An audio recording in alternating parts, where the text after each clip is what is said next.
പരിശുദ്ധമായ ഖുർആൻ ഓതിക്കൊണ്ടിരിക്കുകയാണ്, നിരന്തരമായി യാസീൻ സൂറത്ത് ഇവിടെ ഓതിക്കൊണ്ടിരിക്കുകയാണ്. ഒരു സെക്കൻഡ് പോലും ഇടതടവില്ലാതെ, ഒരു സെക്കൻഡ് പോലും വിശ്രമമില്ലാതെ ലക്ഷക്കണക്കിന് ആളുകൾ, പതിനായിരക്കണക്കിന് ആളുകൾ ഈ രാത്രി മുതൽ, രാവിലെ സുബഹി നിസ്കാരം മുതൽ രാത്രി 1 മണി വരെ, 2 മണി വരെ, 3 മണി വരെ ഉറക്കില്ലാതെ ഊണില്ലാതെ പരിശുദ്ധമായ ഖുർആൻ പാരായണം ചെയ്തുകൊണ്ടിരിക്കുകയാണ്. ഖുർആൻ ഓതിക്കൊണ്ടിരിക്കുന്ന ഈ മണ്ണിൽ, മലായികങ്ങളുടെ സാന്നിധ്യമുള്ള മണ്ണിൽ, അല്ലാഹു സ്വർഗ്ഗത്തിന്റെ സദസ്സെന്ന് വിശേഷിപ്പിച്ച മണ്ണിൽ അല്ലാഹു റബ്ബ് സുബ്ഹാനഹു വ തആല നമ്മുടെ ദുആഇനെ തട്ടിക്കളയുമെന്ന് നിങ്ങൾക്ക് തോന്നുന്നുണ്ടോ? ലാ. അല്ലാഹു നമ്മുടെ ദുആഇനെ സ്വീകരിക്കട്ടെ, ഹലാലായ ഉദ്ദേശങ്ങൾ അല്ലാഹു നിറവേറ്റി തരട്ടെ. വിഷയത്തിലേക്ക് കടക്കുകയാണ്. പൊതുപ്രവർത്തനം ഇസ്ലാം ഒരുപാട് പ്രോത്സാഹിപ്പിച്ച മേഖലയാണത്.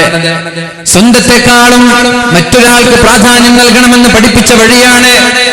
അതാണ് പരിശുദ്ധമായ ദീനിന്റെ രീതി. എങ്ങനെയായിരുന്നു റസൂലുള്ളാഹി സ്വല്ലല്ലാഹു അലൈഹി വസല്ലം നമ്മെ പഠിപ്പിക്കുന്നുണ്ട്, ലാ യുഅ്മിനു അഹദുകും ഹത്താ യുഹിബ്ബ ലിഅഖീഹി മാ യുഹിബ്ബു ലിനഫ്സിഹി. ഞാൻ എന്തൊക്കെയാണോ ആഗ്രഹിക്കുന്നത് അത് എന്റെ സഹോദരനും വേണമെന്ന് ഞാൻ ഇഷ്ടപ്പെടുന്നത് വരെ ഞാൻ മുഅ്മിനല്ല എന്ന് പരിശുദ്ധ റസൂലുള്ളാഹി സ്വല്ലല്ലാഹു അലൈഹി വസല്ലം. ഞാൻ ആഗ്രഹിക്കുന്നത് എന്റെ സുഹൃത്തിനും വേണം, ഞാൻ ആഗ്രഹിക്കുന്നത് എന്റെ ചങ്ങാതിക്ക് വേണം, ഞാൻ ആഗ്രഹിക്കുന്നത് എന്റെ അയൽവാസിക്ക് വേണം, ഞാൻ ആഗ്രഹിക്കുന്നത് എന്റെ നാട്ടുകാരന് വേണം. എന്തൊക്കെയാണോ ഞാൻ ആഗ്രഹിക്കുന്നത്, എന്തൊക്കെയാണോ ഞാൻ ഇഷ്ടപ്പെടുന്നത് അത് എന്റെ അയൽവാസിക്കും എന്റെ ചങ്ങാതിമാർക്കും എന്റെ സഹോദരങ്ങൾക്കും വേണമെന്ന് ഇഷ്ടപ്പെടുന്നത് വരെ ഒരാളും പരിപൂർണനായ മുഅ്മിനാവൂല എന്ന് മുഹമ്മദുർ റസൂലുള്ളാഹ്. എനിക്കൊരു BMW വാങ്ങണം എന്ന പൂതിയുണ്ടെങ്കിൽ അതെന്റെ സുഹൃത്തിന് കിട്ടുമ്പോൾ അതിൽ ഞാൻ സന്തോഷിക്കണം. അപ്പൊ അസൂയ ഉണ്ടാവാൻ പാടില്ല. അവന്റെ വീട്ടിൽ ബെൻസ് ഉണ്ടല്ലോ, അവന്റെ വീട്ടിൽ വലിയ വണ്ടികളൊക്കെ ഉണ്ടല്ലോ, അത് ആ ഒരു അസൂയ ഉണ്ടാകുന്നതിന് പകരം അവൻ അല്ലാഹു നിഅമത്ത് നൽകുമ്പോൾ അതിൽ സംതൃപ്തരാവാനും അതിൽ സന്തോഷിക്കാനും നമ്മൾക്ക് കഴിയണം. അപ്പോഴാണ് പരിപൂർണനായ ഒരു മുഅ്മിനായി നമ്മൾ മാറുന്നത്. അല്ലാഹു തൗഫീഖ് ചെയ്യട്ടെ. മറ്റുള്ളവന്റെ സുഖങ്ങളിൽ അസൂയ തോന്നാൻ പാടില്ല. അതൊരു മുഅ്മിനിന്റെ ലക്ഷണമല്ല. മുഅ്മിനായി മാറാൻ, യഥാർത്ഥ മുഅ്മിനായി സത്യവിശ്വാസിയായി മാറാൻ സ്വന്തത്തെക്കാളും പ്രാധാന്യം നമ്മുടെ മറ്റുള്ള സഹോദരങ്ങൾക്കാണ് നമ്മൾ നൽകേണ്ടത്. അല്ലാഹു നമ്മൾക്ക് എല്ലാവർക്കും ഉത്തരവാദിത്തം നൽകി. പരിശുദ്ധ റസൂലുള്ളാഹി സ്വല്ലല്ലാഹു അലൈഹി വസല്ലം അല്ലാഹുവിന്റെ പരിശുദ്ധ ഖുർആനിലൂടെ പഠിപ്പിക്കുകയാണ്, ഇന്നി ജാഇലുൻ ഫിൽ അർളി ഖലീഫ. അല്ലാഹു നമ്മളെ എല്ലാ ആളുകളെയും ഭൂമിയിലേക്ക് പറഞ്ഞയച്ചത് പ്രതിനിധികളായിട്ടാണ്. ഓരോ ആളുകൾക്ക് ഓരോ ഉത്തരവാദിത്തങ്ങൾ അല്ലാഹു നൽകുന്നുണ്ട്. മാ മിൻ അബ്ദി യസ്തർഈഹില്ലാ. അല്ലാഹു ഒരാൾക്കൊരു ഉത്തരവാദിത്തം നൽകിയാൽ ഇവിടെ ഇരിക്കുന്ന ഓരോ ആളുകൾക്കും ഓരോ ദൗത്യമുണ്ട്. ആരും അതിൽ നിന്ന് വിമുക്തരല്ല, ആരും അതിൽ നിന്ന് മുക്തരല്ല. എല്ലാവർക്കും ഉത്തരവാദിത്തങ്ങളുണ്ട്. റസൂലുള്ളാഹി സ്വല്ലല്ലാഹു അലൈഹി വസല്ലം പറയുന്നുണ്ട്, അർറജുലു റാഇൻ ഫീ ബൈതിഹി. ഒരു വീടിന്റെ ഭരണാധികാരിയാണ് ആ വീട്ടിലെ പിതാവ്. ഉപ്പയില്ലെങ്കിലോ ആ വീടിന്റെ ഭരണാധികാരി, ആ വീടിന്റെ റാണി, ആ വീടിന്റെ രാജ്ഞി ഉമ്മയാണ്. ഉമ്മയും ഉപ്പയും ഇല്ലെങ്കിൽ ആരാണോ ആ വീടിന്റെ മുതിർന്ന ആളുകൾ, അവരാണ് വീട് ഭരിക്കേണ്ടത്. ഓരോ ആളുകൾക്കും അല്ലാഹു തആല ഓരോ ഉത്തരവാദിത്തങ്ങൾ നൽകിയിട്ടുണ്ട്. അത് നിർവഹിക്കാതെ മരിച്ചുപോയാൽ യമൂതു യൗമ യമൂത്. അല്ലാഹു തആല ഉത്തരവാദിത്തങ്ങൾ നൽകി. പള്ളിയുടെ ഉത്തരവാദിത്തം, ഇവിടെ ഇരിക്കുന്ന ഭൂരിഭാഗം ആളുകളിൽ ഓരോ മഹല്ലിന്റെ പ്രതിനിധികൾ ഉണ്ടാകും, സെക്രട്ടറിമാരുണ്ടാകും, പ്രസിഡന്റുമാരുണ്ടാകും, ഖജാൻജിമാരുണ്ടാകും. ഓരോ രാഷ്ട്രീയ പാർട്ടിയുടെ, സംഘടനയുടെ, ഓരോ മേഖലകളുടെ, ഓരോ സ്ഥാപനങ്ങളുടെ ഓരോ ഉത്തരവാദിത്തങ്ങൾ ഏറ്റെടുത്ത ആളുകളാണ് ഈ സദസ്സിലിരിക്കുന്ന ഭൂരിഭാഗം ആളുകളും. ആ ഉത്തരവാദിത്തം ഏറ്റെടുത്തു. യമൂതു യൗമ യമൂത്. അങ്ങനെ മരിക്കുന്ന സമയത്ത് നമ്മൾ മരിച്ചു പോകുമ്പോൾ വഹുവ ഗാശുൻ ലിറഇയതിഹി. ഉത്തരവാദിത്തം ഭംഗിയായി നിർവഹിക്കാതെ മരിച്ചുപോയാൽ, ഉത്തരവാദിത്തം ഭംഗിയായി നിർവഹിക്കാതെ മരിച്ചുപോയാൽ, ഒരു പള്ളിയുടെ ഖത്തീബ്, ഒരു സ്ഥാപനത്തിന്റെ പ്രിൻസിപ്പൽ, ഒരു സ്ഥാപനത്തിന്റെ ഉത്തമരായ കമ്മിറ്റി ഭാരവാഹികൾ, ഇതിന്റെ ഉത്തരവാദിത്തം ഏറ്റെടുത്തിട്ട് അത് ഭംഗിയായി നിർവഹിക്കാതെ മരിച്ചുപോയാൽ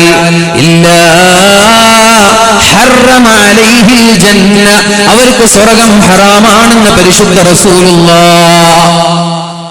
മക്കളുണ്ടായി, അല്ലാഹു നമ്മൾക്ക് മക്കളെ നൽകി. 17 വർഷമായി ഉസ്താദേ എനിക്ക് മക്കളില്ല, എവിടെ പോയാലും ദുആ ചെയ്യണമെന്ന് ഈ പരിശുദ്ധമായ മണ്ണിൽ എന്റെ മാറോട് ചേർത്ത് പിടിച്ചിട്ടൊരു ചെറുപ്പക്കാരൻ പറഞ്ഞു. അല്ലാഹുവേ മക്കളെ നൽകണേ അല്ലാ, മക്കളെ നൽകണേ അല്ലാ, മക്കളില്ലാതെ നീ ഒരാളെയും പരീക്ഷിക്കല്ല റബ്ബേ. 35 വർഷമായി 40 വർഷമായി മക്കളില്ലാതെ പ്രയാസപ്പെടുന്ന ഒരുപാട് ആളുകളുണ്ട്. അല്ലാഹുവേ ഈ മഹാനുഭാവന്റെ മഹാനായ മാലിക് ദിനാർ റളിയല്ലാഹു അൻഹുവിന്റെ ഹളറത്തിൽ വെച്ച് ഞങ്ങൾ ചോദിക്കുകയാണ്, ഞങ്ങളുടെ ദുആഇനെ തട്ടിക്കളയല്ല റബ്ബേ, മക്കളില്ലാതെ ഒരാളെയും നീ പരീക്ഷിക്കല്ല റബ്ബേ, സാലിഹീങ്ങളായ ഒരുപാട് മക്കളെ നൽകണേ അല്ലാഹ്. ഇബ്രാഹിം നബി അലൈഹിസ്സലാമിനെ 100ാമത്തെ വയസ്സിൽ മക്കളെ നൽകിയവനാണ് അല്ലാഹു. 100ാമത്തെ വയസ്സിലാണ് ഇബ്രാഹിം നബി അലൈഹിസ്സലാമിന് മക്കളെ ലഭിച്ചത്. മറിയം ബീവിക്ക് മക്കളെ നൽകി. ഉപ്പയില്ലാതെ ഭർത്താവില്ലാതെ, ഒരു ഭർത്താവില്ലാതെ മക്കളെ നൽകാന്ന് പറഞ്ഞാൽ ഇമ്പോസിബിൾ ആണ്, അസാധ്യമാണ്. എന്നിട്ട് മഹദിയായ മറിയം ബീവിക്ക് മക്കളുണ്ടായി. ഉപ്പയും ഉമ്മയും ഇല്ലാതെ ഒരാളുണ്ടായി, അതാണ് മഹാനായ ആദം നബി അലൈഹിസ്സലാം. ഉപ്പയില്ല ഉമ്മയില്ല മനുഷ്യനുണ്ടായി. ഇനി ഉപ്പയുണ്ട് ഉമ്മയില്ല, ഉപ്പയുണ്ട് ഉമ്മയില്ല, അതാണ് മഹദിയായ ഹവ്വാ ബീവി റളിയല്ലാഹു അൻഹാ. ഉമ്മയുണ്ട് ഉപ്പയില്ല, അതാണ് ഈസാ നബി അലൈഹിസ്സലാം. ഉപ്പയുമുണ്ട് ഉമ്മയുമുണ്ട്. 100ാമത്തെ വയസ്സിലാണ് മക്കൾ ലഭിക്കുന്നത്. മഹാനായ ഇബ്രാഹിം നബി അലൈഹിസ്സലാമിനെ, മഹാനായ സക്കരിയ നബി അലൈഹിസ്സലാമിനെ അല്ലാഹുവേ ആ മഹാന്മാരുടെ ഹക്ക് ജാഹ് ബറക്കത്ത് കൊണ്ട് മക്കളില്ലാതെ പ്രയാസപ്പെടുന്ന എല്ലാ ആളുകൾക്കും സാലിഹീങ്ങളായ മക്കളെ നീ നൽകണേ അല്ലാഹ്. ഞങ്ങളുടെ ദുആഇനെ നീ തള്ളിക്കളയല്ല റബ്ബേ. എത്രയോ മുഅ്മിനീങ്ങൾ ഇരിക്കുന്ന സദസ്സാണിത്, എത്രയോ ഔലിയാക്കളിന്റെ വിഷമം കൊള്ളുന്ന സദസ്സാണിത്. അല്ലാഹുവേ തള്ളിക്കളയല്ല റബ്ബേ, നിരാശരാക്കല്ല റബ്ബേ. അവരുടെ കരയുന്ന കണ്ണുനീർ തുള്ളികൾ കാണുന്നുണ്ട് റബ്ബേ. മക്കളെ നൽകണേ അല്ലാഹ്, മക്കളില്ലാതെ നീ ഒരാളെയും നിരാശരാക്കല്ല റബ്ബേ. പറഞ്ഞു വന്നത്, അല്ലാഹു നമ്മൾക്ക് മക്കളെ നൽകിയാൽ ആ മക്കളെ സ്വാലിഹാക്കുക എന്നത് ഉപ്പയുടെയും ഉമ്മയുടെയും ദൗത്യമാണ്. മക്കള് സ്വാലിഹീങ്ങളാക്കാതെ, മക്കൾക്ക് അദബ് പഠിപ്പിക്കാതെ, മക്കൾക്ക് സംസ്കാരം പഠിപ്പിക്കാതെ ഉപ്പയോ ഉമ്മയോ മരിച്ചുപോയാൽ അവർക്ക് സ്വർഗം ഹറാമാണെന്ന് പരിശുദ്ധ റസൂലുള്ളാഹ്. മഹാനായ ഉമർ ഇബ്നു അബ്ദുൽ അസീസ് റളിയല്ലാഹു അൻഹു ലോകം കണ്ട പ്രഗൽഭനാണ്. ലോകം കണ്ട പ്രഗൽഭനായ കരയുന്ന രാജാവ്, കരയുന്ന ഭരണാധികാരി. ഭരണമേറ്റെടുത്തത് മുതൽ, ഉത്തരവാദിത്വം ഏറ്റെടുത്തത് മുതൽ കരയാൻ തുടങ്ങി. 2.5 വർഷം കൊണ്ട് ലോകത്തോട് വിട പറഞ്ഞുപോയി. കരഞ്ഞ് കരഞ്ഞ് കരഞ്ഞ് ശരീരമാകെ സൃഷ്ടിച്ച് 2.5 വർഷം കൊണ്ട് ലോകത്തോട് വിട പറഞ്ഞുപോയ മഹാനായ ഉമർ ഇബ്നു അബ്ദുൽ അസീസ് റളിയല്ലാഹു അൻഹു, അദ്ദേഹത്തിന്റെ ചെറുപ്പകാലത്തെ അദ്ദേഹത്തിന് ശിഷ്യത്വം നൽകാൻ, അദ്ദേഹത്തിന് പഠിപ്പിക്കാൻ വേണ്ടി, ശിക്ഷണം നൽകാൻ വേണ്ടി ഒരു ഉസ്താദിനെ അദ്ദേഹത്തിന്റെ പിതാവ് അബ്ദുൽ അസീസ് ഏൽപ്പിക്കുകയും ഉസ്താദ് ചിട്ടയോടെ വളർത്തുമ്പോഴാണ് ഒരു ദിവസം നിസ്കരിക്കാൻ പള്ളിയിലേക്ക് ജമാഅത്തിനെത്താതെ അല്പം വൈകിപ്പോയത്. മസ്ബൂഖായി പോയി. മസ്ബൂഖ് എന്ന് പറഞ്ഞാൽ ഇമാമിന്റെ കൂടെ ആദ്യത്തെ റക്അത്തിൽ ഫാത്തിഹ ഓതാൻ സമയം കിട്ടാത്തവൻ. ഒരുപക്ഷേ ഇമാം 1ാമത്തെ റുകൂഇൽ പോയി, 1ാമത്തെ റക്അത്തിൽ റുകൂഇൽ പോയി ഇഅ്തിദാലിൽ ഉള്ള സമയം, അല്ലെങ്കിൽ 2ാമത്തെ റക്അത്തിലെത്തി മസ്ബൂഖായി. ഉസ്താദ് ചോദിച്ചു, എന്തേ ഇന്ന് മസ്ബൂഖാവാനുള്ള കാരണം? ജമാഅത്തിന്റെ തക്ബീറത്തുൽ ഇഹ്റാമിലേക്ക് എത്താതിരിക്കാനുള്ള കാരണം എന്ത് എന്ന് ഉമർ ഇബ്നു അബ്ദുൽ അസീസ് റളിയല്ലാഹു അൻഹു, ചെറിയ കുട്ടിയാണ് ആ സമയത്ത്. അദ്ദേഹം ഉസ്താദിനോട് മറുപടി പറഞ്ഞു, ഉസ്താദേ എന്റെ തലവാരുകയായിരുന്നു ഞാൻ, തലചീകുകയായിരുന്നു ഞാൻ. തലചീകി അതൊന്ന് സെറ്റ് ചെയ്യുമ്പോ വലിയ രാജകുടുംബത്തിൽ പിറന്ന മഹാനാണ് അദ്ദേഹം. വലിയ രാജകീയമായ പ്രൗഢിയോടെ വളർന്ന മഹാനാണ് അദ്ദേഹം. എന്റെ തല ഒന്ന് ചീകി തലമുടി വൃത്തിയാക്കിയത് കാരണത്താലാണ് എനിക്ക് ജമാഅത്ത് മസ്ബൂഖായി പോയത് എന്ന് പറഞ്ഞപ്പോഴാണ് അദ്ദേഹത്തിന്റെ ഉസ്താദ് ഉപ്പയ്ക്ക് കത്തെഴുതുന്നത്. ഉപ്പ ഈജിപ്തിലെ ഗവർണറാണ്. ഉപ്പയ്ക്ക് കത്തെഴുതി തല ചീകിയത് കാരണം നിങ്ങളുടെ മകന്റെ ജമാഅത്ത് നഷ്ടപ്പെട്ടു, മസ്ബൂഖായി പോയി. ഇത് കേൾക്കേണ്ട താമസം മുപ്പത്തിച്ചൊരു കത്ത് എഴുതുകയാണ്. തലവാർന്നത് കാരണം, തല ചീകിയത് കാരണം എന്റെ മകന്റെ ജമാഅത്ത് നഷ്ടപ്പെട്ട് മസ്ബൂഖായാൽ എന്റെ മകന് ആ ഒരു മുടി ആവശ്യമില്ല. മുടി മുണ്ടനം ചെയ്തേക്ക്, മൊട്ടയടിച്ചേക്ക്, മുടി വടിച്ചു കളഞ്ഞേക്ക്. ഇതാണ് ശിക്ഷണം എന്ന് പറയുന്നത്. ഇതാണ് മക്കളെ ദീനിയായ ചിട്ടയോടെ വളർത്തുന്നത്. ഇങ്ങനെയാണ് വളർത്തൽ. മസ്ബൂഖായതിന്റെ പേരിൽ ഇനി തല വാരരുത്, തലമുടി മുഴുവനും മുണ്ടനം ചെയ്യണം, മൊട്ടയടിക്കണമെന്ന് പറഞ്ഞു മഹാനായ ഉമർ ഇബ്നു അബ്ദുൽ അസീസ് റളിയല്ലാഹു അൻഹുവിന്റെ പിതാവ്. ഈ ഒരു ഉത്തരവാദിത്വം ഓരോ ഉപ്പമാർക്കും ഓരോ ഉമ്മമാർക്കും ഉണ്ട്. മക്കൾ സാലിഹാക്കൽ നമ്മുടെ ബാധ്യതയാണ്. മക്കളെ സാലിഹീങ്ങളാവാതെ മരിച്ചുപോയാൽ അല്ലാഹുവിന്റെ ഹബീബ് സല്ലല്ലാഹു അലൈഹി വസല്ലമ തങ്ങൾ പറയാണ്, ഇല്ലാ ഹറമ അലൈഹിൽ ജന്ന, അവർക്ക് സ്വർഗ്ഗം ഹറാമാണെന്ന് പരിശുദ്ധ റസൂലുള്ളാഹ്. മഹാനായ ഉമർ ഇബ്നുൽ ഖത്താബ് റളിയല്ലാഹു അൻഹുവിന്റെ ചരിത്രം പറഞ്ഞുകൊണ്ട് ഞാൻ എന്റെ വിഷയത്തിലേക്ക് കടക്കുകയാണ്. മഹാനായ ഉമർ ഇബ്നുൽ ഖത്താബ് റളിയല്ലാഹു അൻഹു പരിശുദ്ധമായ ദീനിന് ഒരുപാട് കാലം സേവനമനുഷ്ഠിച്ച മഹാനാണ്. ഉമർ റളിയല്ലാഹു അൻഹു നീതിക്ക് വേണ്ടി പോരാടിയ, ജീവിക്കാൻ വേണ്ടി മറന്നുപോയ അദ്ദേഹത്തിന്റെ ഭരണസമയത്ത് അവസാന 2 വർഷം കിടന്നുറങ്ങിയിട്ടേയില്ല. ചില ഗവൺമെന്റ് ഉദ്യോഗസ്ഥരെ കുറിച്ചിട്ട് കേൾക്കാം, ജോലി കിട്ടിയിട്ട് വേണം ഒന്ന് ലീവ് എടുക്കാൻ. കേട്ടിട്ടില്ല നിങ്ങൾ? ജോലി കിട്ടിയിട്ട് വേണം ലീവ് എടുക്കാൻ. അതല്ല, ജോലി കിട്ടിയാ പിന്നെ ഉറക്കില്ല. അവസാനത്തെ 2 വർഷം മഹാനായ ഉമർ ഇബ്നുൽ ഖത്താബ് റളിയല്ലാഹു അൻഹു കിടന്നുറങ്ങിയിട്ടേയില്ല, രാത്രി ഉറങ്ങിയിട്ടേയില്ല. ആളുകൾ ചോദിച്ചു, അമീറുൽ മുഅ്മിനീൻ, എന്തേ നിങ്ങൾ രാത്രി ഉറങ്ങാത്തത്? നിങ്ങൾക്കൊന്ന് രാത്രി ഉറങ്ങിക്കൂടെ? അപ്പോഴാണ് മഹാനായ ഉമർ തങ്ങൾ പറഞ്ഞത്, എന്നെ തേടി ഈ നാട്ടിലെ ആളുകളെല്ലാം ഉറങ്ങിക്കിടക്കുമ്പോ അവർക്ക് ആർക്കെങ്കിലും വല്ല ആവശ്യമുണ്ടെങ്കിൽ ഞാനും ഉറങ്ങിയാൽ അത് ആരാണ് ചെയ്തു കൊടുക്കുക? ഉത്തരവാദപ്പെട്ട പൊതുപ്രവർത്തകർ, സാമൂഹിക സാംസ്കാരിക നഭോമണ്ഡലങ്ങളിൽ പ്രോജ്വലിച്ചു നിൽക്കുന്ന നേതാക്കൾ പഠിക്കണം മഹാനായ ഉമർ ഇബ്നുൽ ഖത്താബ് റളിയല്ലാഹു അൻഹുവിന്റെ ജീവിതം. ഞാൻ രാത്രി എല്ലാവരും ഉറങ്ങുന്ന സമയത്ത് ഞാനും കൂടി കിടന്നുറങ്ങിയാൽ എന്റെ പ്രജകളിൽ ആർക്കെങ്കിലും വല്ല ആവശ്യവും ഉണ്ടായാൽ ആരാണ് അവർക്ക് ആ ആവശ്യം ചെയ്തു കൊടുക്കുക? ആരാണ് അവരുടെ ഉദ്ദേശം പൂർത്തീകരിച്ചു കൊടുക്കുക? അതുകൊണ്ട് ഞാൻ ഉറങ്ങുന്നില്ല, നിങ്ങൾ ഉറങ്ങിക്കോളൂ, ഞാൻ ഇവിടെ നടന്നിട്ട് ആർക്കെങ്കിലും വല്ല ആവശ്യമുണ്ടോ എന്ന് അന്വേഷിക്കാം. ശരി അമീറുൽ മുഅ്മിനീൻ, എന്നാൽ നിങ്ങൾക്ക് പകലിൽ അല്പം കിടന്നുറങ്ങിക്കൂടെ?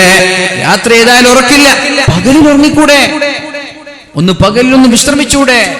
അപ്പോഴാണ് മഹാനായ ഉമർ ഇബ്നുൽ ഖത്താബ് റളിയല്ലാഹു അൻഹു പറഞ്ഞത്, എന്നെ തേടി പല ആവശ്യങ്ങൾക്കായി പല ആളുകൾ എന്നെ തേടി എന്റെ ഭരണപ്രദേശത്തേക്ക് കടന്നു വരുമ്പോ, പള്ളിയിലേക്ക് കടന്നു വരുമ്പോ ഞാൻ ഉറങ്ങിയാൽ നാളെ അള്ളാഹുവിന്റെ കോടതിയിൽ എന്ത് സമാധാനമാണ് ഞാൻ പറയേണ്ടത്? നമ്മുടെ നാട്ടിലൊരു പഞ്ചായത്ത് പ്രസിഡന്റ് ആയാൽ മതി, അല്ലെങ്കിൽ ഒരു വില്ലേജ് ഓഫീസർ ആയാൽ മതി, എന്തെങ്കിലും ഒരു പേപ്പർ ശരിയാക്കാൻ പോയാൽ നാളെ വാ, നോക്കിയിട്ട് വരില്ല, നാളെ വാ. എനിക്ക് അനുഭവമുണ്ട്. എൻ്റെ നാട്ടിലെ ഒരു പള്ളിയുടെ ഒരു കോട്ടേഴ്സ് നിർമ്മാണവുമായി ബന്ധപ്പെട്ട് ഒരാളെ ഉത്തരവാദിത്തം ഏൽപ്പിച്ചു. അടുത്ത ഹജ്ജ് പെരുന്നാളിന് പണി പൂർത്തിയാക്കണമെന്ന രീതിയിലാണ് ഏൽപ്പിച്ചത്. 5 മാസമായി പെർമിഷൻ കിട്ടിയത്. ഇന്നലെ 5 മാസമായി ഒരു ബിൽഡിങ്ങിന്റെ പെർമിഷന് വേണ്ടിയിട്ട് പിന്നാലെ ഓടാണ്. പെർമിഷൻ കിട്ടിയത് ഇന്നലെ, 2 ദിവസം മുമ്പ് പെർമിഷൻ കിട്ടിയത്. ഉത്തരവാദിത്വമില്ലാത്ത പ്രവർത്തകർ ഒരു ജോലി ഏറ്റെടുത്താൽ, ഒരു ഉത്തരവാദിത്വം ഏറ്റെടുത്താൽ അത് ഭംഗിയായി നിർവഹിക്കാതെ മരിക്കേണ്ട ഒരവസ്ഥ നിങ്ങൾക്ക് വന്നാൽ നരകം ഉറപ്പ് തന്നെയാണ്. അത് ആരാണെങ്കിലും ശരി, രാഷ്ട്രീയക്കാരാണെങ്കിലും ശരി, ഉത്തരവാദപ്പെട്ട കമ്മിറ്റി ഭാരവാഹികളാണെങ്കിലും ശരി, പള്ളിയുടെ ഉസ്താദുമാരാണെങ്കിലും ശരി, ഉത്തരവാദപ്പെട്ട പോസ്റ്റുകളിലുള്ള എല്ലാ ഉദ്യോഗസ്ഥരും ഭംഗിയായി നിർവഹിക്കാതെ നാളെ വാ, മറ്റന്നാൾ വാ, അവിടത്തെ വേണം, ഇത് ശരിയായിട്ടില്ല, അത് ശരിയായിട്ടില്ല, ഓരോ ഒഴിവ് കഴിവുകൾ പറഞ്ഞ് ആളുകളെ വേദനിപ്പിക്കുന്ന ഓരോ നേതാക്കന്മാരും ഓരോ ഉദ്യോഗസ്ഥരും മനസ്സിലാക്കണം, ആളുകളെ വെറുപ്പിച്ചിട്ടാണ് നിങ്ങളുടെ പ്രവർത്തനമെങ്കിൽ അള്ളാഹുവിന്റെ സ്വർഗ്ഗം കാണാൻ കഴിയൂല. അള്ളാഹു നമ്മളെ കാക്കുമാറാവട്ടെ. മഹാനായ ഉമർ ഇബ്നുൽ ഖത്താബ് റളിയല്ലാഹു അൻഹു അവസാനത്തെ 2 വർഷം കിടന്നുറങ്ങിയിട്ടില്ല എന്നാണ്. രാത്രി ഉറങ്ങാതെ ഉമർ ഇബ്നുൽ ഖത്താബ് റളിയല്ലാഹു അൻഹു റോന്തു ചുറ്റുകയാണ് മദീനയുടെ മണലാരുണ്യങ്ങളിലൂടെ. മദീനയുടെ മണലാരുണ്യങ്ങളിലൂടെ മഹാനായ ഉമർ ഇബ്നുൽ ഖത്താബ് റളിയല്ലാഹു അൻഹു റോന്തു ചുറ്റുമ്പോഴാണ് ഒരു വൃദ്ധയായ ഒരു ഉമ്മയെ കാണാനിടയായത്. അപ്പോഴേക്കും ഉമർ ഇബ്നുൽ ഖത്താബ് റളിയല്ലാഹു അൻഹു ആ പെണ്ണിനോട് കാര്യങ്ങൾ അന്വേഷിക്കാൻ വേണ്ടി പെണ്ണിനോട് ചോദിച്ചു, എന്താണ് നിങ്ങളുടെ അവസ്ഥ, എന്താ? പെണ്ണിനോട് ചോദിച്ചു, ഉമറിനെ കുറിച്ച് നിങ്ങളുടെ അഭിപ്രായം എന്താണ്? ഉമറിനെ കുറിച്ച് നിങ്ങളുടെ അഭിപ്രായം എന്താണ്? ഒരു രാജാവ്, ഒരു അമീർ എന്റെ ദൗത്യം ഞാൻ ഭംഗിയായി നിർവഹിക്കുന്നുണ്ടോ എന്നറിയാൻ വേണ്ടി വളരെ രഹസ്യമായി രാത്രിയിൽ ഇങ്ങനെ സഞ്ചരിക്കുകയാണ്. ഈ വൃദ്ധയായ മാതാവിനറിയില്ല ഇത് അമീറുൽ മുഅ്മിനീനാണെന്ന്, ഇത് ഉമർ ഇബ്നുൽ ഖത്താബ് റളിയല്ലാഹു അൻഹു ആണെന്ന് ഈ വൃദ്ധയായ മാതാവിനറിയില്ല. ആ ഉമ്മയോട് ഉമർ തങ്ങൾ ചോദിച്ചു, ഉമറിനെ കുറിച്ച് നിങ്ങളുടെ അഭിപ്രായം എന്താ? ആ പെണ്ണ് പറഞ്ഞു, ഉമറോ ലാ ജസാഹുല്ലാഹു അന്നി ഖൈറാ, ഉമറിനെ കുറിച്ച് പറയാതിരിക്കലാണ് നല്ലത്. എനിക്ക് ഉമറിനെ കുറിച്ച് നല്ല അഭിപ്രായമല്ല, ഉമറിനെ കുറിച്ച് എനിക്ക് നല്ലത് പറയാനില്ല എന്ന് മഹാനായ ഉമർ ഇബ്നുൽ ഖത്താബ് റളിയല്ലാഹു അൻഹുവിനോട് പറഞ്ഞപ്പോഴാണ് ഉമർ തങ്ങൾ പേടിച്ചു പോയത്. എന്തുകൊണ്ട് ഇങ്ങനെ പറഞ്ഞു? ഉമർ എന്ത് തെറ്റാ ചെയ്തത്? അപ്പോഴാണ് ആ വൃദ്ധയായ മാതാവ് മഹാനായ ഉമർ ഇബ്നുൽ ഖത്താബ് റളിയല്ലാഹു അൻഹുവിനോട് പറയുന്നത്, അധികാരം കയ്യിൽ കിട്ടിയതിനു ശേഷം അമീറുൽ മുഅ്മിനീൻ ഉമർ ഇബ്നുൽ ഖത്താബ് റളിയല്ലാഹു അൻഹു എനിക്ക് ഇന്നേ വരെ ഒരു ദീനാറോ ഒരു ദിർഹമോ നൽകിയിട്ടേയില്ല. ഞാൻ പാവപ്പെട്ട ഒരു വൃദ്ധയായ മാതാവാണ്. എന്റെ ചെലവിന് ആവശ്യമായ ദീനാറോ ദിർഹമോ ഉമർ ഇബ്നുൽ ഖത്താബ് റളിയല്ലാഹു അൻഹു എനിക്ക് നൽകിയിട്ടേയില്ല. അപ്പോഴാണ് മഹാനായ ഉമർ ഇബ്നുൽ ഖത്താബ് റളിയല്ലാഹു അൻഹു ചോദിക്കുന്നത്, അല്ല ഉമ്മ, മദീനയുടെ ഏതോ ഒരു മൂലയിൽ താമസിക്കുന്ന നിങ്ങളുടെ പ്രയാസം എങ്ങനെയാണ്? മദീനയുടെ പള്ളിയിൽ, മദീനയുടെ അടുത്ത് ഭരണപ്രദേശത്ത് താമസിക്കുന്ന ഉമറിനറിയുന്നത്.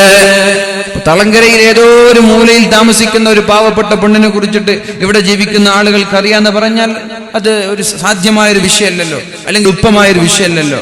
മദീനയുടെ ഏതോ ഒരു മുക്കുമൂലയിൽ ജീവിക്കുന്ന നിങ്ങൾക്ക് സാമ്പത്തികമായി ആവശ്യമുണ്ട് എന്ന് ഉമറിനെങ്ങനെ അറിയാം?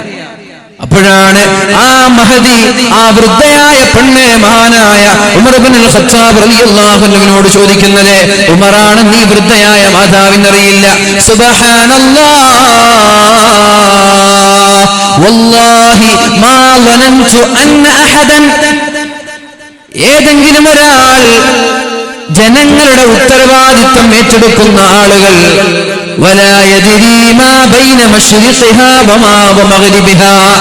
ജനങ്ങളുടെ ഉത്തരവാദിത്വം ഏറ്റെടുത്തിട്ട്, ഒരു നാടിന്റെ ദൗത്യം ഏറ്റെടുത്തിട്ട്, ഒരു സ്ഥാപനത്തിന്റെ ദൗത്യം ഏറ്റെടുത്തിട്ട് ആ സ്ഥാപനത്തിന്റെ അകത്ത് നടക്കുന്നത് അയാൾക്കറിയില്ല എന്ന് പറഞ്ഞാൽ ഇങ്ങനെ ഒരു സംഭവം ഞാൻ കേട്ടിട്ടേ ഇല്ല. ഒരു പള്ളിയുടെ ഉത്തരവാദിത്വം ഏറ്റെടുത്താൽ, ഒരു ജമാഅത്തിന്റെ ഉത്തരവാദിത്വം ഏറ്റെടുത്താൽ ആ ജമാഅത്തിന്റെ മുഴുവൻ നീക്കുപോക്കുകളും മറിയൽ നിർബന്ധമാണ്. സുബ്ഹാനല്ലാഹ്. ഒരു നാടിന്റെ ഉത്തരവാദിത്വം ഏറ്റെടുത്തിട്ട് ആ നാട്ടിലെ ഒരു പെണ്ണിന്റെ അവസ്ഥ നിനക്കറിയില്ല എന്നോ, ആ പെണ്ണിന്റെ അവസ്ഥ അമീറുൽ മുഅ്മിനീനിന് അറിയില്ല എന്നോ? എന്ത് അമീറാണത്? എന്ത് ഭരണാധികാരിയാണത്? ഉമർ കരയാൻ തുടങ്ങി. അല്ലാഹുവേ, മദീനയിലുള്ള വൃദ്ധരായ മാതാക്കൾ വരെ, മദീനയുടെ വൃദ്ധരായ ഉമ്മമാർ വരെ ഈ ഉമറിനെക്കാളും വിവരമുണ്ടല്ലോ. അല്ലാഹുവേ, ഉമർ തങ്ങൾ കരയാൻ തുടങ്ങി. മദീനയുടെ വൃദ്ധരായ വയസ്സായ ഉമ്മമാർക്ക് വരെ ഉമറിനെക്കാളും വിവരമുണ്ടല്ലോ, ഉമറിനെക്കാളും അറിവുണ്ടല്ലോ റബ്ബേ. എന്നിട്ട് മഹാനായ ഉമർ തങ്ങൾ ആ ഉമ്മയോട് ചോദിച്ചു, ഉമ്മാ യാ അമതല്ലാഹ്, ഉമ്മ നിങ്ങൾക്ക് എത്രയാണ് ചെലവിന് ആവശ്യമുള്ളത്? എത്രയാണ് നിങ്ങൾക്ക് ചെലവിന് ആവശ്യമുള്ളത്? ഉമ്മ പറഞ്ഞു, എനിക്ക് ഇത്ര ആവശ്യമുണ്ട്, ഇത്ര ദിർഹമുകൾ എനിക്ക് ആവശ്യമുണ്ട്. നിങ്ങളാരാ? ഉമർ ഇബ്നു ഖത്താബ് റളിയല്ലാഹു അൻഹു നിങ്ങൾക്ക് അവകാശപ്പെട്ട മുതൽ നൽകാതെ ലോകത്തോട് വിട പറഞ്ഞു പോയാൽ നാളെ അള്ളാഹുവിന്റെ കോടതിയിൽ ഉമർ നാളെ അള്ളാഹുവിനോട് മാപ്പ് പറയേണ്ടി വരൂലേ? നാളെ രക്ഷപ്പെടാൻ ഉമറിന് സാധിക്കില്ലല്ലോ. അതുകൊണ്ട് ഉമറിന്റെ പകരം നിങ്ങളുടെ ആവശ്യമുള്ള തുക ഞാൻ തന്നേക്കാം. എത്രയാണ് നിങ്ങൾക്ക് വേണ്ടത്?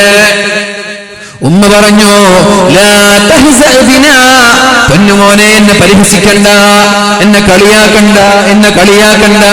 അപ്പോഴാണ് ഉമർ തങ്ങൾ പറഞ്ഞത്, പരിഹസിക്കുകയല്ല, നിങ്ങൾ പറഞ്ഞോളൂ, എന്താണ് നിങ്ങൾക്ക് വേണ്ടത്? ഉമർ ഭരണത്തിലേക്ക് കടന്നു വന്നത് മുതൽ ഇന്നേ വരെ എത്ര തുകയാണ് നിങ്ങൾക്ക് ആവശ്യമുള്ളത്?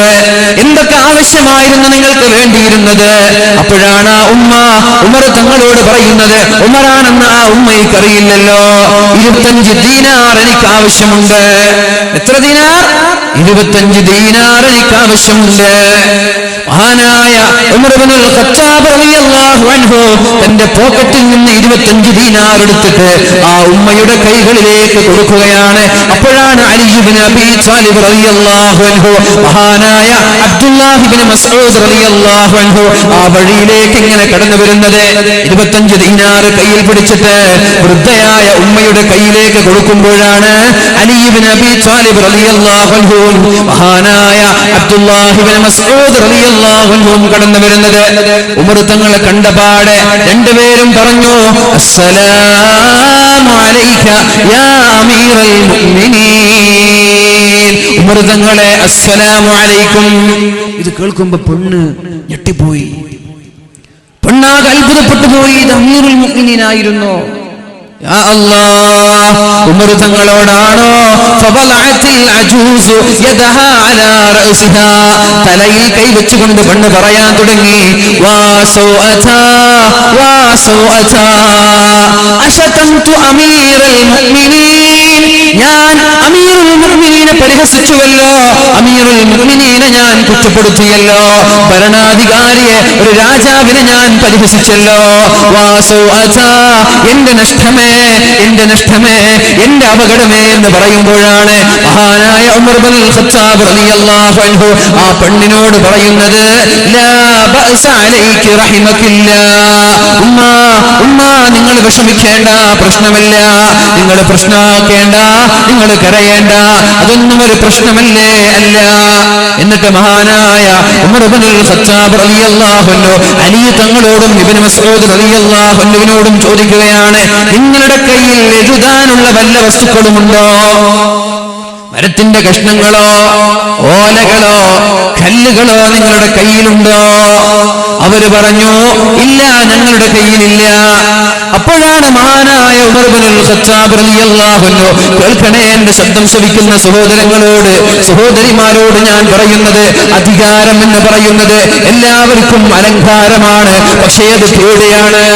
സൂക്ഷ്മതയോടെ, ഭയഭക്തിയോടെ, ഇഖ്ലാസോടെ പ്രവർത്തിച്ചില്ലെങ്കിൽ ഈ അധികാരം കാരണം നാളെ നരകത്തിലേക്ക് പോവേണ്ട അവസ്ഥ നമ്മൾക്ക് വരും. അധികാരത്തിന് വേണ്ടി വടംവലിയാണ് എല്ലാ പള്ളികളിലും, എല്ലാ സ്ഥലങ്ങളിലും. അധികാരത്തിന് വേണ്ടി പല ആളുകളും ഒരുപാട് പ്രയത്നിക്കുന്നുണ്ട്, ഒരുപാട് ആഗ്രഹിക്കുന്നുണ്ട്. പക്ഷേ അധികാരത്തിൽ വല്ല ന്യൂനത വന്നു പോയാൽ, ഉത്തരവാദിത്വത്തിൽ വല്ല വീഴ്ചയും വന്നു പോയാൽ നാളെ അള്ളാഹുവിന്റെ സ്വർഗം കാണാൻ കഴിയൂല.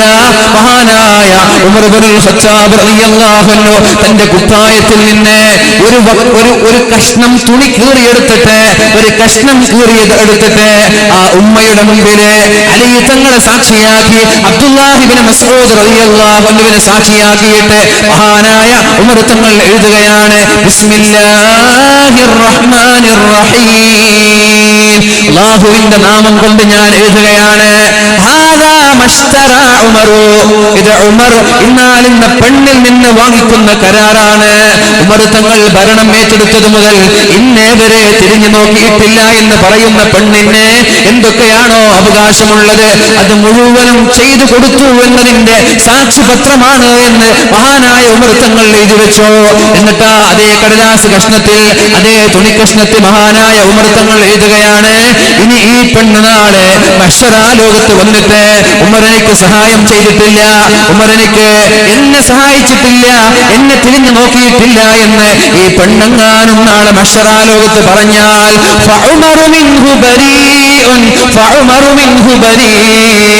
ഉമർ നാളെ രക്ഷപ്പെടാൻ വേണ്ടിയിട്ടാണ് ഈ ഒരു സാക്ഷ്യപത്രം ഞാൻ എഴുതുന്നത് എന്ന് മഹാനായ ഉമർ ഇബ്നുൽ ഖത്താബ് റളിയല്ലാഹു അൻഹു. എന്നിട്ട് മഹാനായ അലി തങ്ങളുടെ മുമ്പിൽ വെച്ചിട്ട് മഹാനായ ഇബ്നു മസ്ഊദ് റളിയല്ലാഹു അൻഹുവിന്റെ മുമ്പിൽ വെച്ചിട്ട് തന്റെ പൊന്നുമോനെ വിളിക്കുകയാണ്, മോനെ നീ ഇങ്ങോട്ട് വാ, മോനെ നീ ഇങ്ങോട്ട് വാ. എന്നിട്ട് മകന്റെ കയ്യിൽ ആ തുണി കഷ്ണം കൊടുക്കുകയാണ്. എന്നിട്ട് പറഞ്ഞു, ഇതാ അനമിച്ചു, ഞാൻ മരിച്ചു പോയാൽ ഫജഅൽഹു ഫീ കഫനി, എന്റെ കഫൻപുടയിൽ ഇത് നീ തുന്നി ചേർക്കണം മോനെ.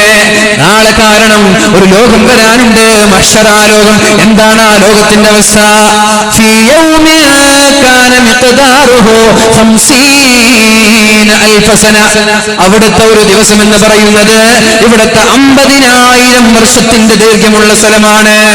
60 വർഷമാകുമ്പോഴേക്കും ജീവിച്ചിട്ട് ആളുകൾക്ക് മടുത്തുപോയി, 80 വയസ്സാകുമ്പോഴേക്കും ആളുകൾക്ക് ജീവിച്ചിട്ട് മടുത്തുപോയി. 100 ആണെങ്കിൽ പറയേ വേണ്ട, അല്ലാഹുവേ എന്നെ ഒന്ന് കൊണ്ടുപോ, അല്ലാഹുവേ എന്നെ ഒന്ന് മരിപ്പിക്കണേ എന്ന് ദുആ ചെയ്യുന്ന ആളുകൾ ഇത്രയാണ്. ഞാൻ പറയട്ടെ, എന്നാൽ 80 വർഷമല്ല, അവിടുത്തെ ഒരു ദിവസം എന്ന് പറയുന്നത് ഫീ യൗമിൻ കാന മിഖ്ദാറുഹു 50,000 സന. ഒരു ദിവസം എന്ന് പറയുന്നത് 50,000 വർഷത്തിന്റെ ദൈർഘ്യമാണ്. ഉടുതുണിക്ക് മറുതുണിയില്ലാതെ ആളുകൾ പരസ്പരം ആണുങ്ങൾ പെണ്ണുങ്ങൾ ആണുങ്ങളെ നോക്കൂലേ എന്ന് അല്ലാഹുവിന്റെ ഹബീബിനോട് ആയിഷ ബീവി റളിയല്ലാഹു അൻഹ ചോദിച്ച ഹദീസ് നമ്മൾക്കറിയാം അല്ലേ? നബി തങ്ങളല്ലേ പറഞ്ഞത്, പെണ്ണുങ്ങളും ആണുങ്ങളും ചെരുപ്പില്ലാതെ, വസ്ത്രമില്ലാതെ, കുപ്പായമില്ലാതെ, നൈക്കഡായി, നഗ്നരായി, ഒരു കുപ്പായം പോലുമില്ലാതെ, ഇന്നർ വിയർ പോലുമില്ലാതെ ആണുങ്ങളും പെണ്ണുങ്ങളും എല്ലാവരും ഒന്നിച്ചിട്ടാണ് നാളെ ഒരുമിച്ച് കൂട്ടപ്പെടുന്നതെന്ന് പറഞ്ഞപ്പോ മഹദിയായ ആയിഷ ബീവി ചോദിച്ചില്ലേ, യാ റസൂലല്ലാഹ്, അല്ലാഹുവിന്റെ ഹബീബേ, ആണുങ്ങൾ പെണ്ണുങ്ങളുടെ ഔറത്തിലേക്ക് നോക്കൂല നബിയെ. ആരെങ്കിലും കുളിക്കുന്നത്, ആരെങ്കിലും എവിടെയെങ്കിലും എന്തെങ്കിലും ചെയ്യുന്നത് ഹിഡൻ ക്യാമറകളിലൂടെ, ഒളി ക്യാമറകളിലൂടെ ഒപ്പിയെടുക്കുന്ന കാലമാണിത്. ഹിഡൻ ക്യാമറകളിലൂടെ ടെക്സ്റ്റൈൽസുകളിൽ പോയി വസ്ത്രം ചേഞ്ച് ചെയ്യുന്നത് പരിശുദ്ധ റസൂലുള്ളാഹി സ്വല്ലല്ലാഹു അലൈഹി വസല്ലമ തങ്ങള് ഈ 21-ാം നൂറ്റാണ്ടിന്റെ പെണ്ണുങ്ങളോടൊരു ഹദീസ് പറഞ്ഞു തന്നിട്ടുണ്ട്. പെണ്ണുങ്ങളെ, സ്ത്രീകളെ, നിങ്ങൾ നിങ്ങളുടെ കുപ്പായം നിങ്ങളുടെ വീട്ടിലല്ലാതെ മാറാൻ പാടില്ല എന്ന് വളരെ സ്വഹീഹായ ഹദീസാണിത്, തമാശയില്ലല്ലോ. എന്തേ അങ്ങനെ പറഞ്ഞത്? അല്ലാഹുവിന്റെ ഹബീബിനെ നുബുവത്തിന്റെ കണ്ണുകൊണ്ട് കാണാനറിയാം. 21-ാം നൂറ്റാണ്ടിൽ ടെക്സ്റ്റൈൽസുകളുടെ ഡ്രസ്സിംഗ് ചേഞ്ചിന്റെ റൂമുകളിൽ ഹിഡൻ ക്യാമറകൾ വെക്കുമെന്നറിയാം. ക്യാമ്പസിന്റെ കലാലയങ്ങളുടെ ബാത്റൂമുകളിൽ ക്യാമറകൾ വെക്കുമെന്നറിയാം. എവിടെ പോയാലും ഹിഡൻ ക്യാമറകളുമായി പെണ്ണിന്റെ രഹസ്യം ഒപ്പിയെടുക്കുമെന്നറിയാം. അതുകൊണ്ടാണ് അല്ലാഹുവിന്റെ ഹബീബ് പെണ്ണിനോട് പറഞ്ഞത്, പെണ്ണേ, നിന്റെ വസ്ത്രം നിന്റെ വീട്ടിലല്ലാതെ നീ മാറാൻ പാടില്ല. എത്ര നല്ല ഹദീസാണിത് അല്ലേ? എന്തൊരു അത്ഭുതമാണ് ഈ ഹദീസൊക്കെ. ഈ ഒരു ഹദീസ് അടിസ്ഥാനമാക്കി സ്വന്തം വസ്ത്രം വീട്ടിൽ മാത്രമേ മാറ്റിവെക്കൂന്ന് പെണ്ണ് തീരുമാനിച്ച ഏതെങ്കിലും ഒരു പെണ്ണിന്റെ നഗ്നത നമ്മുടെ വാട്സപ്പിൽ വരുമോ? നമ്മുടെ ഫേസ്ബുക്കിൽ വരുമോ? നമ്മൾ കാണേണ്ടി വരുമോ? ഇല്ല. അതുകൊണ്ട് അല്ലാഹുവിന്റെ ഹബീബ് 21-ാം നൂറ്റാണ്ടിലെ പെണ്ണുങ്ങളോട് പ്രത്യേകമായി പറയാണ്, സൂക്ഷിച്ചാൽ ദുഃഖിക്കേണ്ടതില്ല, സൂക്ഷിക്കുന്ന ആളുകൾക്ക് വിജയിക്കാം. ഹബീബ് പറഞ്ഞു, നിങ്ങൾ നിങ്ങളുടെ വസ്ത്രം നിങ്ങളുടെ വീട്ടിൽ വെച്ചേ മാറാൻ പാടുള്ളൂ. അല്ലാഹു തൗഫീഖ് ചെയ്യട്ടെ. പ്രിയപ്പെട്ട സഹോദരങ്ങളോട്, സഹോദരിമാരോട് പറയാനുള്ളത്, പരിശുദ്ധ റസൂലുള്ളാഹി സ്വല്ലല്ലാഹു അലൈഹി വസല്ലമ തങ്ങൾ ആയിഷ ബീവി റളിയല്ലാഹു അൻഹ ചോദിച്ചപ്പോൾ ആയിഷ ബീവിയോട് പറയാണ്, ആയിഷ, വസ്ത്രമില്ലാതെ നഗ്നരായിട്ടാണ് ആളുകൾ ഒരുമിച്ച് കൂടുന്നതെങ്കിലും ഒരാളും മറ്റൊരാളെ നോക്കുന്ന സമയമല്ല. ഒരാളും മറ്റൊരാളെ നോക്കുന്ന സമയമല്ല എന്ന് ആയിഷ ബീവിയോട് അല്ലാഹുവിന്റെ ഹബീബായ മുഹമ്മദുർ റസൂലുള്ളാഹി സ്വല്ലല്ലാഹു അലൈഹി വസല്ലമ തങ്ങൾ പറഞ്ഞുവല്ലോ. അപ്പൊ അതുകൊണ്ട് ആ മഹ്ശറ ലോകത്ത് ഒരു ദിവസം എന്ന് പറയുന്നത് 50,000 വർഷത്തിന്റെ ദൈർഘ്യമാണ്. അവിടെ രക്ഷപ്പെടാൻ വേണ്ടി മഹാനായ ഉമർ ഇബ്നുൽ ഖത്താബ് റളിയല്ലാഹു അൻഹു വീഴ്ച വരാതെ, ന്യൂനതകൾ വരാതെ, കുറവില്ലാതെ തന്റെ ഉത്തരവാദിത്വം വളരെ ഭംഗിയായി നിർവഹിക്കുകയാണ്. പരിശുദ്ധ റസൂലുള്ളാഹി സ്വല്ലല്ലാഹു അലൈഹി വസല്ലമ തങ്ങൾ നമ്മോട് പഠിപ്പിക്കുന്നുണ്ട്. എന്താണ് പൊതുപ്രവർത്തനം എന്ന് പഠിപ്പിക്കുന്നുണ്ട്. പൊതുപ്രവർത്തകരെ, രാഷ്ട്രീയക്കാരെ, സംഘടനാ പ്രവർത്തകരെ, പ്രത്യേകിച്ചും നമ്മുടെ ഈ ഉറൂസിന് വേണ്ടി ആത്മാർത്ഥമായി ഇഖ്ലാസോടുകൂടി വളണ്ടിയർ പ്രവർത്തനം നടത്തുന്ന ചെറുപ്പക്കാരെ, അല്ലാഹുവിന്റെ ഹബീബിനോട് ഒരാൾ കടന്നു വന്നിട്ട് ചോദിക്കുകയാണ്, യാ റസൂലല്ലാഹ്, അല്ലാഹുവിന്റെ ഹബീബേ, മുത്ത് നബിയേ, അല്ലാഹു ഏറ്റവും സ്നേഹിക്കുന്നത് ആരെയാണ് നബിയെ?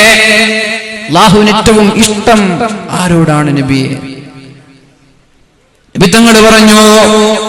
സ്വഹാബിയുടെ ചോദ്യത്തിന് അല്ലാഹുവിന്റെ ഹബീബ് മറുപടി പറയുകയാണ്, അഹബ്ബുന്നാസി ഇലല്ലാഹി തആല അൻഫഉഹും ലിന്നാസ്.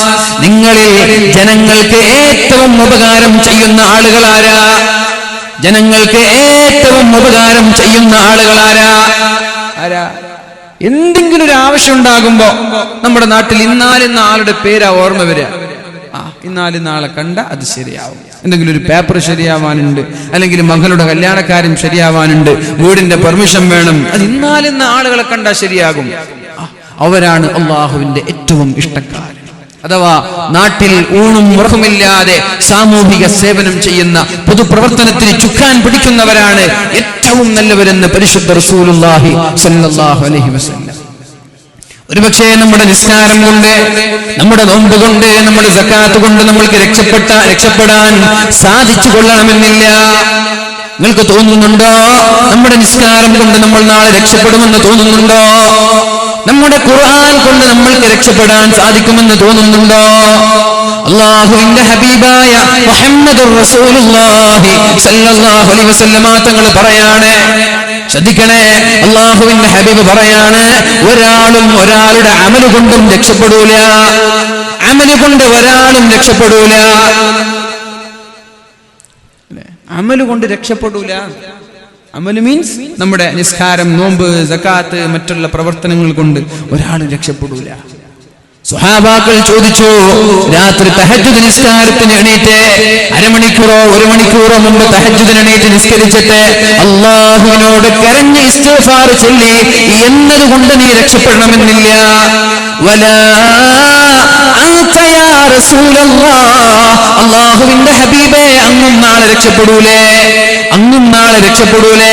അങ്ങയുടെ അമല് കൊണ്ട്, അങ്ങയുടെ സൽപ്രവർത്തനം കൊണ്ട് അങ്ങും നാളെ രക്ഷപ്പെടൂലേ എന്ന് അല്ലാഹുവിന്റെ ഹബീബിനോട് സ്വല്ലല്ലാഹു അലൈഹി വസല്ലമ തങ്ങളോട് സ്വഹാബാക്കൾ ചോദിച്ചപ്പോഴാണ് അല്ലാഹുവിന്റെ ഹബീബ് പറഞ്ഞത്, വലാ അന, ഞാനും എന്റെ അമല് കൊണ്ട് രക്ഷപ്പെടൂല.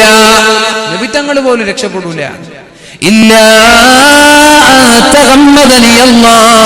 അല്ലാഹുവിന്റെ റഹ്മത്തില്ലാതെ, അല്ലാഹുവിന്റെ ഫളലില്ലാതെ, അല്ലാഹുവിന്റെ ഔദാര്യമില്ലാതെ ഞാനും എന്റെ അമല് കൊണ്ട് രക്ഷപ്പെടുമെന്ന് എനിക്ക് തോന്നുന്നില്ല എന്ന് മുഹമ്മദുർ റസൂലുള്ളാഹ്.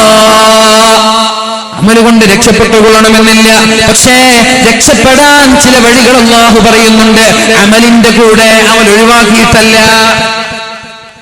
അമൽ ഒഴിവാക്കിയിട്ടല്ല, നിസ്കാരം ഒഴിവാക്കിയിട്ടല്ല, നിസ്കാരത്തിന്റെ കൂടെ തഹജ്ജുദ് ഒഴിവാക്കിയിട്ടല്ല, തഹജ്ജുദിന്റെ കൂടെ രക്ഷപ്പെടാൻ ചില പൊടിക്കൈകൾ, ചില വിദ്യകൾ അല്ലാഹുവിന്റെ ഹബീബ് സ്വല്ലല്ലാഹു അലൈഹി വസല്ലം പഠിപ്പിക്കുകയാണ്. വഅയ്യുൽ അഅമാലി അഹബ്ബു ഇലല്ലാഹ്, ജനങ്ങളിൽ ഏറ്റവും അല്ലാഹുവിന് ഇഷ്ടം ആരോടാണെന്ന് ചോദിച്ചപ്പോ അല്ലാഹുവിന്റെ ഹബീബ് പറഞ്ഞത്, ജനങ്ങൾക്ക് ഏറ്റവും ഉപകാരം ചെയ്യുന്നവരോടാണ് അല്ലാഹുവിന് ഏറ്റവും ഇഷ്ടം. അല്ലാഹുവിന് ഏറ്റവും കോപം ആരോടായിരിക്കും? അല്ലാഹുവിന് ഏറ്റവും ഇഷ്ടം ജനങ്ങൾക്ക് ഏറ്റവും ഉപകാരം ചെയ്യുന്ന ആളുകളോടാണ്. അല്ലാഹുവിന് ഏറ്റവും കോപം ആരോടായിരിക്കും? ജനങ്ങളെ ഉപദ്രവിക്കുന്നവൻ, ജനങ്ങളെ ദ്രോഹിക്കുന്നവൻ. ആവശ്യമില്ലാതെ, ഒരു ആവശ്യം ഉണ്ടാവൂല എന്നാലും ജനങ്ങളെ ബുദ്ധിമുട്ടിക്കുക, ജനങ്ങളെ ദ്രോഹിക്കുക. അങ്ങനെ ചില ആളുകൾ ബോധം നൽകട്ടെ, അള്ളാഹു ബോധം നൽകട്ടെ. അത് അപകടമാണ്. അടുത്ത ചോദ്യം അള്ളാഹുവിന്റെ ഹബീബിനോട് ചോദിക്കുന്നുണ്ട്, അള്ളാഹു ഏറ്റവും ഇഷ്ടപ്പെടുന്ന അമലേതാണ് നബിയെ? അള്ളാഹു ഏറ്റവും ഇഷ്ടപ്പെടുന്ന അമലേതാണ് നബിയെ? അപ്പോഴാണ് റസൂലുള്ളാഹി, കേൾക്കണേ എന്റെ സുഹൃത്തുക്കൾ, എന്റെ ചെറുപ്പക്കാരോട് എനിക്ക് പറയാനുള്ളത്, എന്തെങ്കിലും ഒരു പ്രയാസം ഉണ്ടാകുമ്പോ എല്ലാം മറന്ന്, വീട് മറന്ന്, കുടുംബം മറന്ന്, ശരീരം മറന്നിട്ട് സേവനം ചെയ്യാൻ ഓടിച്ചെല്ലുന്ന ചില ആളുകളുണ്ട്. കേൾക്കണേ, ചെവി തുറന്ന് കേൾക്കണേ. ഈ ഒരു പ്രഭാഷണം കൊണ്ട്, ഈ ഒരു സദസ് കൊണ്ട് നമ്മുടെ ജീവിതത്തിൽ ഒരു മാറ്റം നമ്മൾക്കുണ്ടാവണം. അല്ലാഹു തൗഫീഖ് ചെയ്യട്ടെ. നമ്മുടെ പ്രവർത്തനങ്ങളിൽ അല്ലാഹു ഏറ്റവും ഇഷ്ടപ്പെടുന്നത് സുറൂറുൻ തുദ്ഖിലുഹു അലാ മുസ്ലിം, സുറൂറുൻ തുദ്ഖിലുഹു അലാ മുസ്ലിം. ഒരു മുസ്ലിമിനെ സന്തോഷിപ്പിക്കുക എന്നതാണ്, ഒരു മുസ്ലിമിനെ സന്തോഷിപ്പിക്കുക എന്നതാണ് അല്ലാഹു ഏറ്റവും ഇഷ്ടപ്പെടുന്ന അമല് എന്ന് പരിശുദ്ധ റസൂലുള്ളാഹ്. എന്താ, ചില ആളുകളെ വലിയ നിസ്കാരക്കാരായിരിക്കും, തസ്ബീഹ്മാല കയ്യിലുണ്ടാകും, 24 മണിക്കൂറും പള്ളിയിലൊക്കെ ഉണ്ടാകും. പക്ഷെ ജനങ്ങൾ എന്തെങ്കിലും ഒരു ആവശ്യത്തിന്, എൻ്റെ മകളുടെ കല്യാണം നിങ്ങളൊന്ന് സഹായിക്കണം എന്ന് പറഞ്ഞാൽ, നിന്റെ മകളുടെ കല്യാണത്തിന് ഞാൻ എന്താ ചെയ്യേണ്ടത്, അങ്ങനെ ചോദിക്കുന്ന ആളുകളുണ്ട്. നല്ല നിസ്കാരക്കാരായിരിക്കും, പക്ഷെ 5 പൈസ കൊണ്ട് സഹായിക്കൂല, ശരീരം കൊണ്ട് പിന്നെ പറയ വേണ്ട. ചില ആളുകൾ സമ്പത്ത് കൊണ്ട് സഹായിക്കും, എന്നാൽ ശരീരം കൊണ്ട് സഹായിക്കൂല. കുഴപ്പമില്ല, ആൾ ക്യാഷ് കൊണ്ട് സഹായിക്കുന്നുണ്ടല്ലോ. എന്നാൽ ചില ആളുകൾ ക്യാഷ് കൊണ്ടും സഹായിക്കൂല, സമ്പത്ത് കൊണ്ടോ ശരീരം കൊണ്ടോ സഹായിക്കാതെ വലിയ ഇബാദത്തുകാരായിട്ട് അങ്ങോട്ട് നടക്കും. അല്ലാഹുവിന് ഇഷ്ടമല്ല, അല്ലാഹുവിന് അത്തരക്കാരെ ഇഷ്ടമേ അല്ല. അല്ലാഹുവിന്റെ ഹബീബ് സല്ലല്ലാഹു അലൈഹി വസല്ലമ തങ്ങൾ പറയാണ്, അല്ലാഹു ഏറ്റവും ഇഷ്ടപ്പെടുന്ന അമല് സുറൂറുൻ തുദ്ഖിലുഹു അലാ മുസ്ലിം. ഒരു മുസ്ലിമിന് നീ നൽകുന്ന സന്തോഷം, ഒരു മുസ്ലിമിനെ സന്തോഷിപ്പിക്കാൻ കഴിഞ്ഞാൽ അതാണ് നിന്റെ അന്നത്തെ ഏറ്റവും നല്ല അമല് എന്ന് പരിശുദ്ധ റസൂലുള്ളാഹി സല്ലല്ലാഹു അലൈഹി വസല്ലം.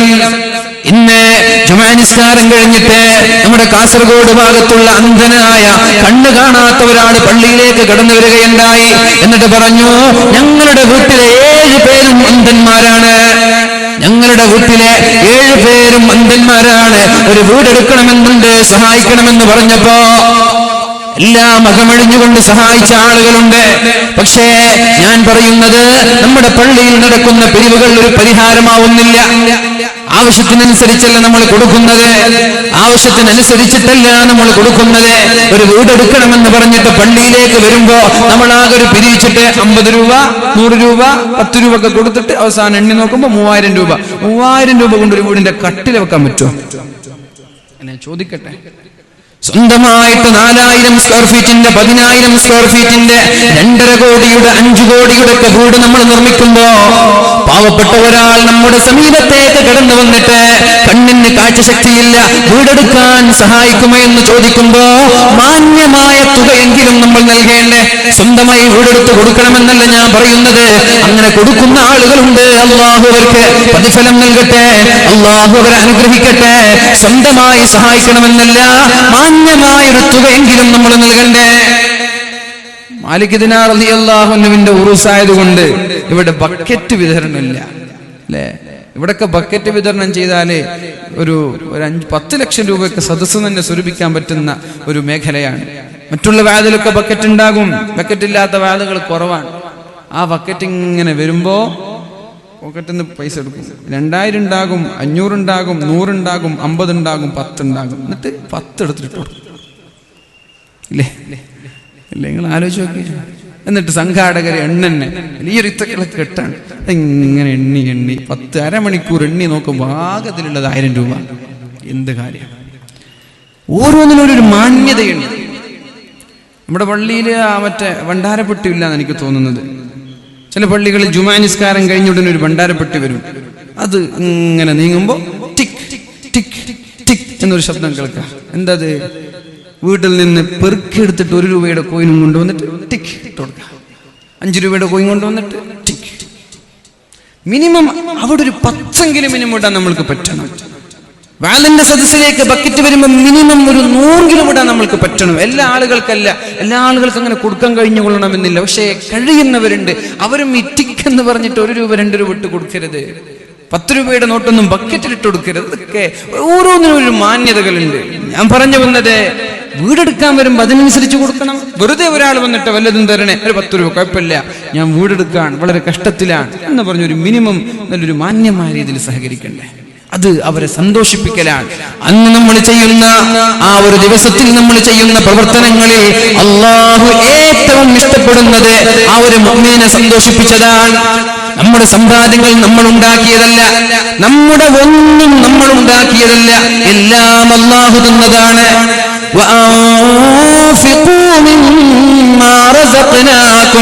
ഞാൻ നിങ്ങൾക്ക് നൽകിയതിൽ നിന്ന് നിങ്ങൾ ചെലവഴിക്കണമെന്നാണ് പറഞ്ഞത്, നിങ്ങൾ ഉണ്ടാക്കിയതിൽ നിന്നല്ല.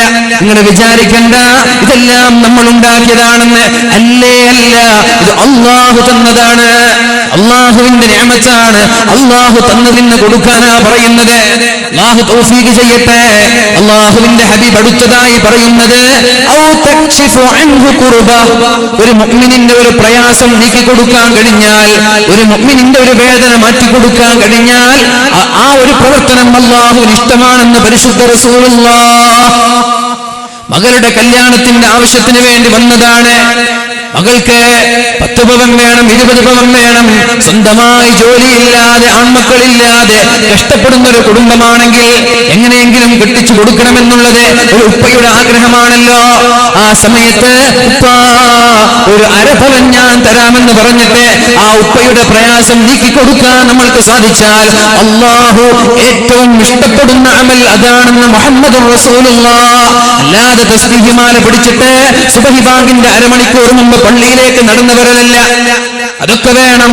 അതിന്റെ കൂടെ ഇതും കൂടി ചെയ്യാൻ നമ്മൾക്ക് സാധിക്കണം. അല്ലാഹു തൗഫീഖ് ചെയ്യട്ടെ, അല്ലാഹു തൗഫീഖ് ചെയ്യട്ടെ. കടം കൊണ്ട് പ്രയാസപ്പെടുന്നവർ, വലിയ ഭാരിച്ച ഉത്തരവാദിത്തങ്ങൾ കൊണ്ട് കടം കയറി ലക്ഷക്കണക്കിന് രൂപയുടെ കടങ്ങളുണ്ട്. കടക്കാര് ചോദിച്ചു വന്നുകൊണ്ടിരിക്കുകയാണ്, അദ്ദേഹത്തിന്റെ കയ്യിൽ കൊടുക്കാൻ കടങ്ങളില്ല. അപ്പോഴാണ് ഒരാൾ സമീപത്തേക്ക് വന്നിട്ട് സഹായിക്കുമോ എന്ന് ചോദിക്കുന്നത്. കയ്യിൽ ക്യാഷ് ഉണ്ടെങ്കിൽ ആ കടം കൊടുക്കുന്നത് അല്ലാഹു ഇഷ്ടപ്പെടുന്ന അമലാണെന്ന് മുഹമ്മദുർ റസൂലുള്ളാഹ്. പക്ഷേ ഇന്ന് കടം കൊടുക്കാൻ പേടിയാണ്, അല്ലേ? കടം കൊടുക്കാൻ പേടിയാണ്. കടം കൊടുക്കുമ്പോൾ നല്ല ആവേശം ഉണ്ടാകും. നിങ്ങൾക്ക് ഇപ്പൊ എന്താ 1 ലക്ഷം തന്നാല് നിങ്ങൾക്ക് ഇഷ്ടം പോലെ ഇല്ലേ? നിങ്ങൾക്ക് ഇപ്പൊ എന്താ പ്രയാസമുള്ളത്? ഞാൻ തരാം, 1 മാസം കഴിഞ്ഞിട്ട് ഞാൻ തരാം. ഓക്കെ, ഏതാ ഡേറ്റ്? ഇൻഷാ അല്ലാഹ് ഡിസംബർ 1 കൊടുത്തു. ഡിസംബർ 1 ഫോൺ സ്വിച്ച് ഓഫ്, വിളിച്ചിട്ട് ഫോൺ എടുക്കുന്നില്ല, അല്ലേ? അങ്ങനെ എത്ര സംഭവങ്ങൾ. കടം കൊടുക്കും, തിരിച്ചു തരുമ്പോ പിന്നെ നമ്മളോട് ദേഷ്യാണ്. അയാൾക്ക് എന്തിപ്പോ കടത്തിന്റെ ആവശ്യം എന്താ? അയാൾക്ക് ഇപ്പൊ എന്താ തിരക്ക്? കുറച്ച് കഴിഞ്ഞാൽ എന്താ? പിന്നെ ചോദിക്കുമ്പോ ഫോൺ എടുക്കാതായി, കണ്ടാൽ മാറി നിന്നു, പിന്നെ ദേഷ്യാണ്. ഇയാൾ ചെയ്ത തെറ്റെന്താ? ഇയാൾ ഒരു സഹായം ചോദിച്ചപ്പോ 1 ലക്ഷം കൊടുത്തു എന്നുള്ളതാണ്, പിന്നെ ഇയാളോട് പണക്കാണ്. അങ്ങനെ ഒരു കാലമാണ്. നന്മ ചെയ്താൽ വരെ അതിന്റെ പേരിൽ പ്രയാസം അനുഭവിക്കുന്ന ഒരു കാലാണ്. ഇപ്പൊ രാത്രി 12 മണിക്കും 1 മണിക്കൊക്കെ വീട്ടിലേക്ക് പോകുമ്പോൾ ചില ആളുകൾ വണ്ടിക്ക് കൈകാട്ടും. പക്ഷെ നമ്മൾക്ക് വണ്ടിയിൽ കയറ്റാൻ പേടിയാണ്, ആഗ്രഹമുണ്ട്, പക്ഷെ പേടിയാണ്. അങ്ങനെ ഒരു കാലമാണ്. റസൂലുള്ളാഹി സ്വല്ലല്ലാഹു അലൈഹി വസല്ലമ തങ്ങൾ പറയുന്നുണ്ട്, അല്ലാഹു ഇഷ്ടപ്പെടുന്ന അമലാണ് കടം കൊണ്ട് പ്രയാസപ്പെടുന്നവരെ സഹായിക്കുക എന്നുള്ളത്. എല്ലാവരും സഹായിക്കണം. പക്ഷേ ഒരു കടം ചോദിച്ചാൽ കൃത്യമായി സമയത്ത് കൊടുക്കാൻ കഴിയുമെങ്കിൽ മാത്രമേ കടം ചോദിക്കാൻ പാടുള്ളൂ. ആളുകളെ വെറുപ്പിക്കരുത്, സഹായിച്ചവനെ വേദനിപ്പിക്കരുത്. അതിനേക്കാളും വലിയ തെറ്റാണ്. പിന്നെയാണ് അല്ലാഹുവിന്റെ ഹബീബ് പറയുന്നത്, വല അൻ അംശി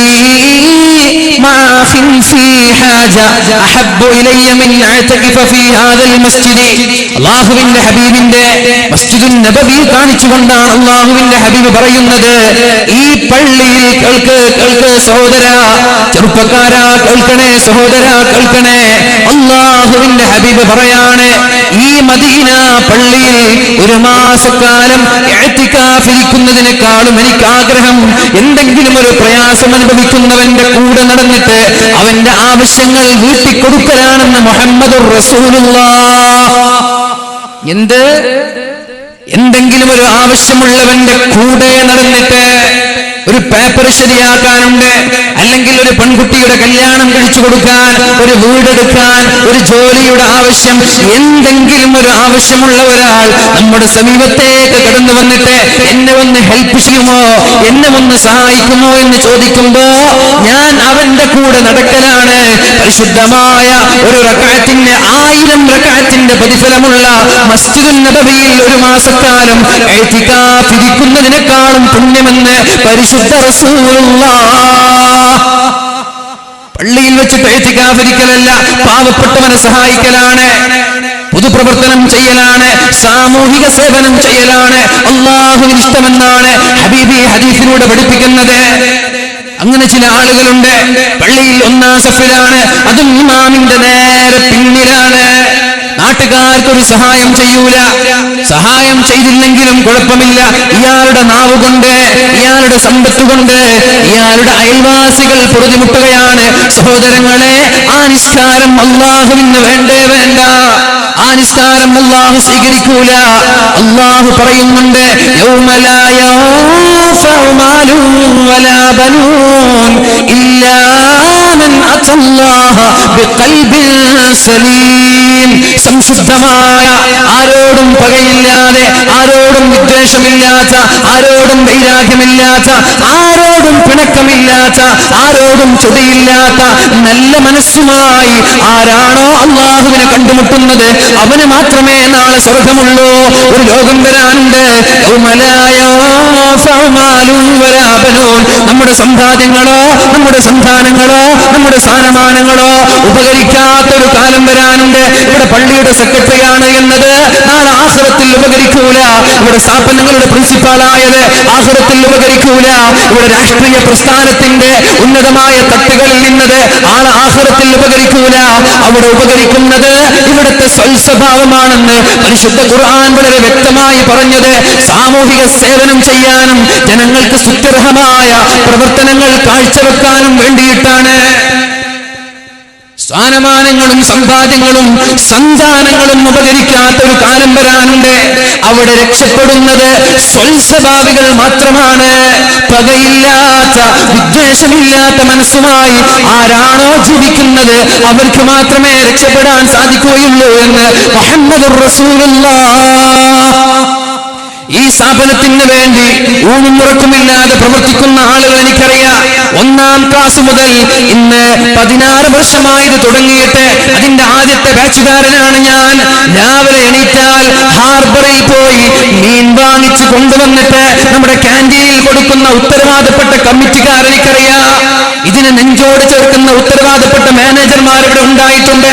സ്ഥാപനത്തെ സ്നേഹിക്കുന്ന കമ്മിറ്റി ഭാരവാഹികളുണ്ട്. ഊണിലും ഉറക്കിലും ഇതിന്റെ വിജയത്തിന് വേണ്ടി, ഇതിന്റെ ഉന്നമനത്തിന് വേണ്ടി പ്രവർത്തിച്ച എത്രയോ കമ്മിറ്റി ഭാരവാഹികൾ.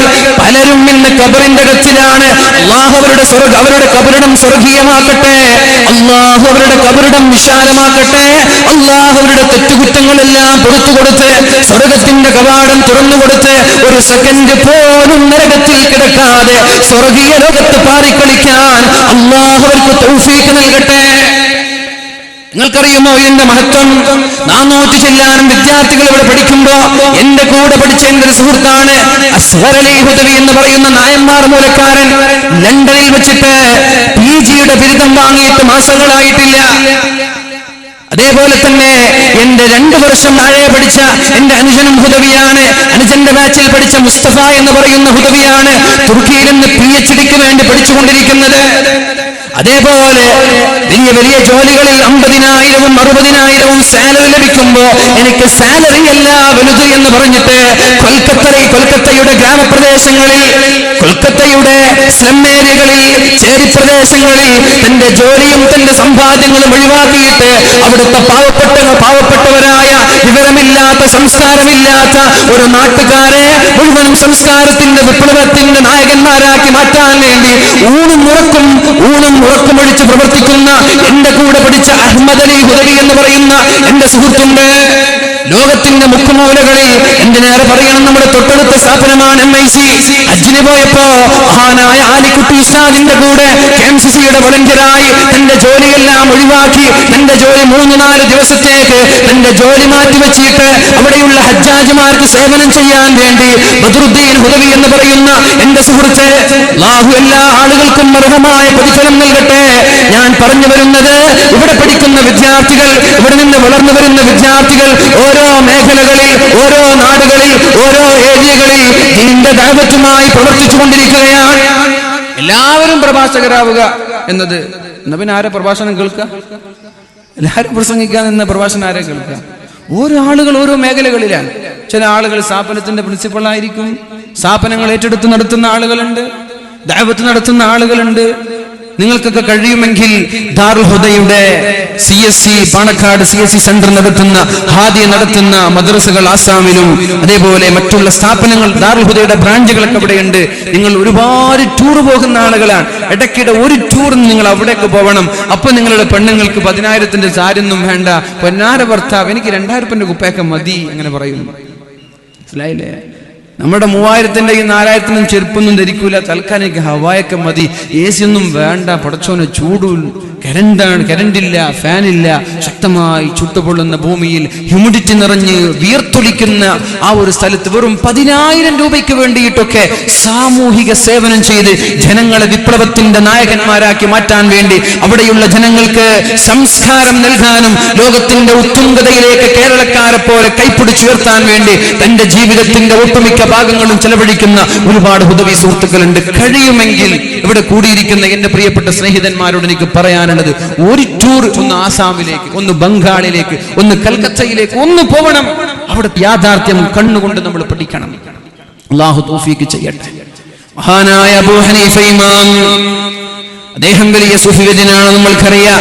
ഒരു ദിവസം തന്നെ 300ഓളം റക്അത്ത് നിസ്കരിക്കുന്ന മഹാനാണ് അബൂ ഹനീഫ ഇമാം. നമുക്കൊക്കെ അറിയുന്നതാണ്. ഇദാ സുൽസിലത്തിൽ അർളു സിൽസാലഹാ. എല്ലാവരും ഓതി നോക്കട്ടെ, ഉറക്കോതണേ, കണ്ണു ചുമ്മി, എല്ലാവരും കണ്ണു ചിമ്മിയോ? ഇപ്പൊ എന്നെ കാണുന്ന ആളുകളൊക്കെ ഒന്ന് കൈ പൊക്കി. എന്നെ ആരൊക്കെ കാണുന്നുണ്ട്? നിങ്ങൾ കണ്ണ് ചിമ്മിയിട്ടില്ല എന്നർത്ഥം. കണ്ണു ചുമ്മി, എല്ലാവരും ഒന്ന് കണ്ണു ചുമ്മി ഞാൻ ഓതുന്ന ഈ ആയത്ത് തന്നെ ഒന്ന് കോൺസെൻട്രേറ്റ് ചെയ്ത് അത് കേൾക്കുക ഞാൻ ഓതുമ്പോ. എന്നിട്ട് എന്റെ കൂടെ ഞാൻ ഊതി തന്ന ഉടനെ ഒന്ന് ചോദ ഉറക്കോതണേ. ബിസ്മില്ലാഹിർ റഹ്മാനിർ റഹീം. സൗണ്ട് പോരാ, ഞാൻ ഒറ്റയ്ക്ക് നിങ്ങളെക്കാൾ സൗണ്ട് ഇടുന്നുണ്ടല്ല. ഇദാ സുൽസിലത്തിൽ അർളു സിൽസാലഹാ വഅഖ്റജത്തിൽ അർളു അസ്ഖാലഹാ വഖാലൽ ഇൻസാനു മാ ലഹാ യൗമഇദിൻ തുഹദ്ദിസു അഖ്ബാറഹാ بأن ربك أوحى لها يومئذ يصدر الناس أشتاتا ليروا أعمالهم فمن يعمل مثقال ذرة خيرا يره ومن يعمل مثقال ذرة شرا يره. ആരെങ്കിലും മരിച്ചു പോണോ? ആരെങ്കിലും ബോധം കെട്ടിട്ടോ മരിച്ചു പോണോ നോക്കിയ? അപ്പുറത്തുള്ള ആളൊക്കെ നോക്കിയ ഉണ്ടാ? ആരും വന്നിട്ടില്ല. ഈ ആയത്ത് കേട്ട് എത്രയോ സലഫ് സാലിഹീങ്ങളായ മഹാന്മാർ ബോധം കെട്ട് വീണിട്ടുണ്ട്. മരിച്ചുപോയ ആളുകളുണ്ട്. നിസ്കാരത്തിൽ ഓതി ബോധം കെട്ടു വീണു. പിന്നെ രാത്രി അർദ്ധരാത്രി കഴിഞ്ഞതിന് ശേഷമാണ് ബോധം തെളിഞ്ഞത്. നമ്മൾ എത്ര കൂളായിട്ട് ഓതി ഞാനും വീണിട്ടില്ല, കേട്ട് നിങ്ങളും വീണിട്ടില്ല. മഹാനായ അബൂ ഹനീഫ ഇമാം പള്ളിയിൽ ഇമാം ഓതുമ്പോഴാണ് ഈ ആയത്ത് കേട്ടിട്ട് സുബഹി വരെ കരഞ്ഞത്. ഉറക്കില്ല, സുബഹി വരെ കരഞ്ഞത് ഈ ആയത്ത് കേട്ടിട്ടാണ്. മഹാനായ അബൂ ഹനീഫ ഇമാം. അബൂ ഹനീഫ ഇമാം വീട്ടിലിരിക്കുമ്പോൾ അദ്ദേഹത്തിന് ഒരു അയൽവാസി ഉണ്ടായിരുന്നു, കള്ള് കുടിയനായ ഒരു അയൽവാസി. 24 മണിക്കൂറും കൂട്ടി തന്നെ. ഇന്നൊരു ഒരാൾ വന്നിട്ട് പറഞ്ഞു, ഉസ്താദ് നിങ്ങൾ ദുആ ചെയ്യണം, എന്റെ ജ്യേഷ്ഠൻ വലിയ കുടിയനാണ്. എന്റെ ജ്യേഷ്ഠൻ കുടിയനാണെന്ന് മാത്രമല്ല പരസ്യമായിട്ട് കുടിക്കും. ആരെങ്കിലും ഒന്ന് ഉപദേശിക്കാൻ പോയാൽ നീ ആരടാ, എന്റെ ഖബറിലേക്ക് നീ വരുന്നു എന്നൊക്കെ ചോദിക്കും. സുബ്ഹാനല്ലാഹ്, എന്തെങ്ങനെ കാലാവസ്ഥ അല്ലെ? എന്റെ ഖബറിലേക്ക് നീ വരുന്നുണ്ടോ? ആരെങ്കിലും ഒന്ന് ഉപദേശിക്കുമ്പോ അങ്ങനെയൊക്കെ പറഞ്ഞാൽ അല്ലാഹു നല്ല സ്വാലിഹായ സഹോദരനാക്കി അള്ളാഹു മാറ്റട്ടെ.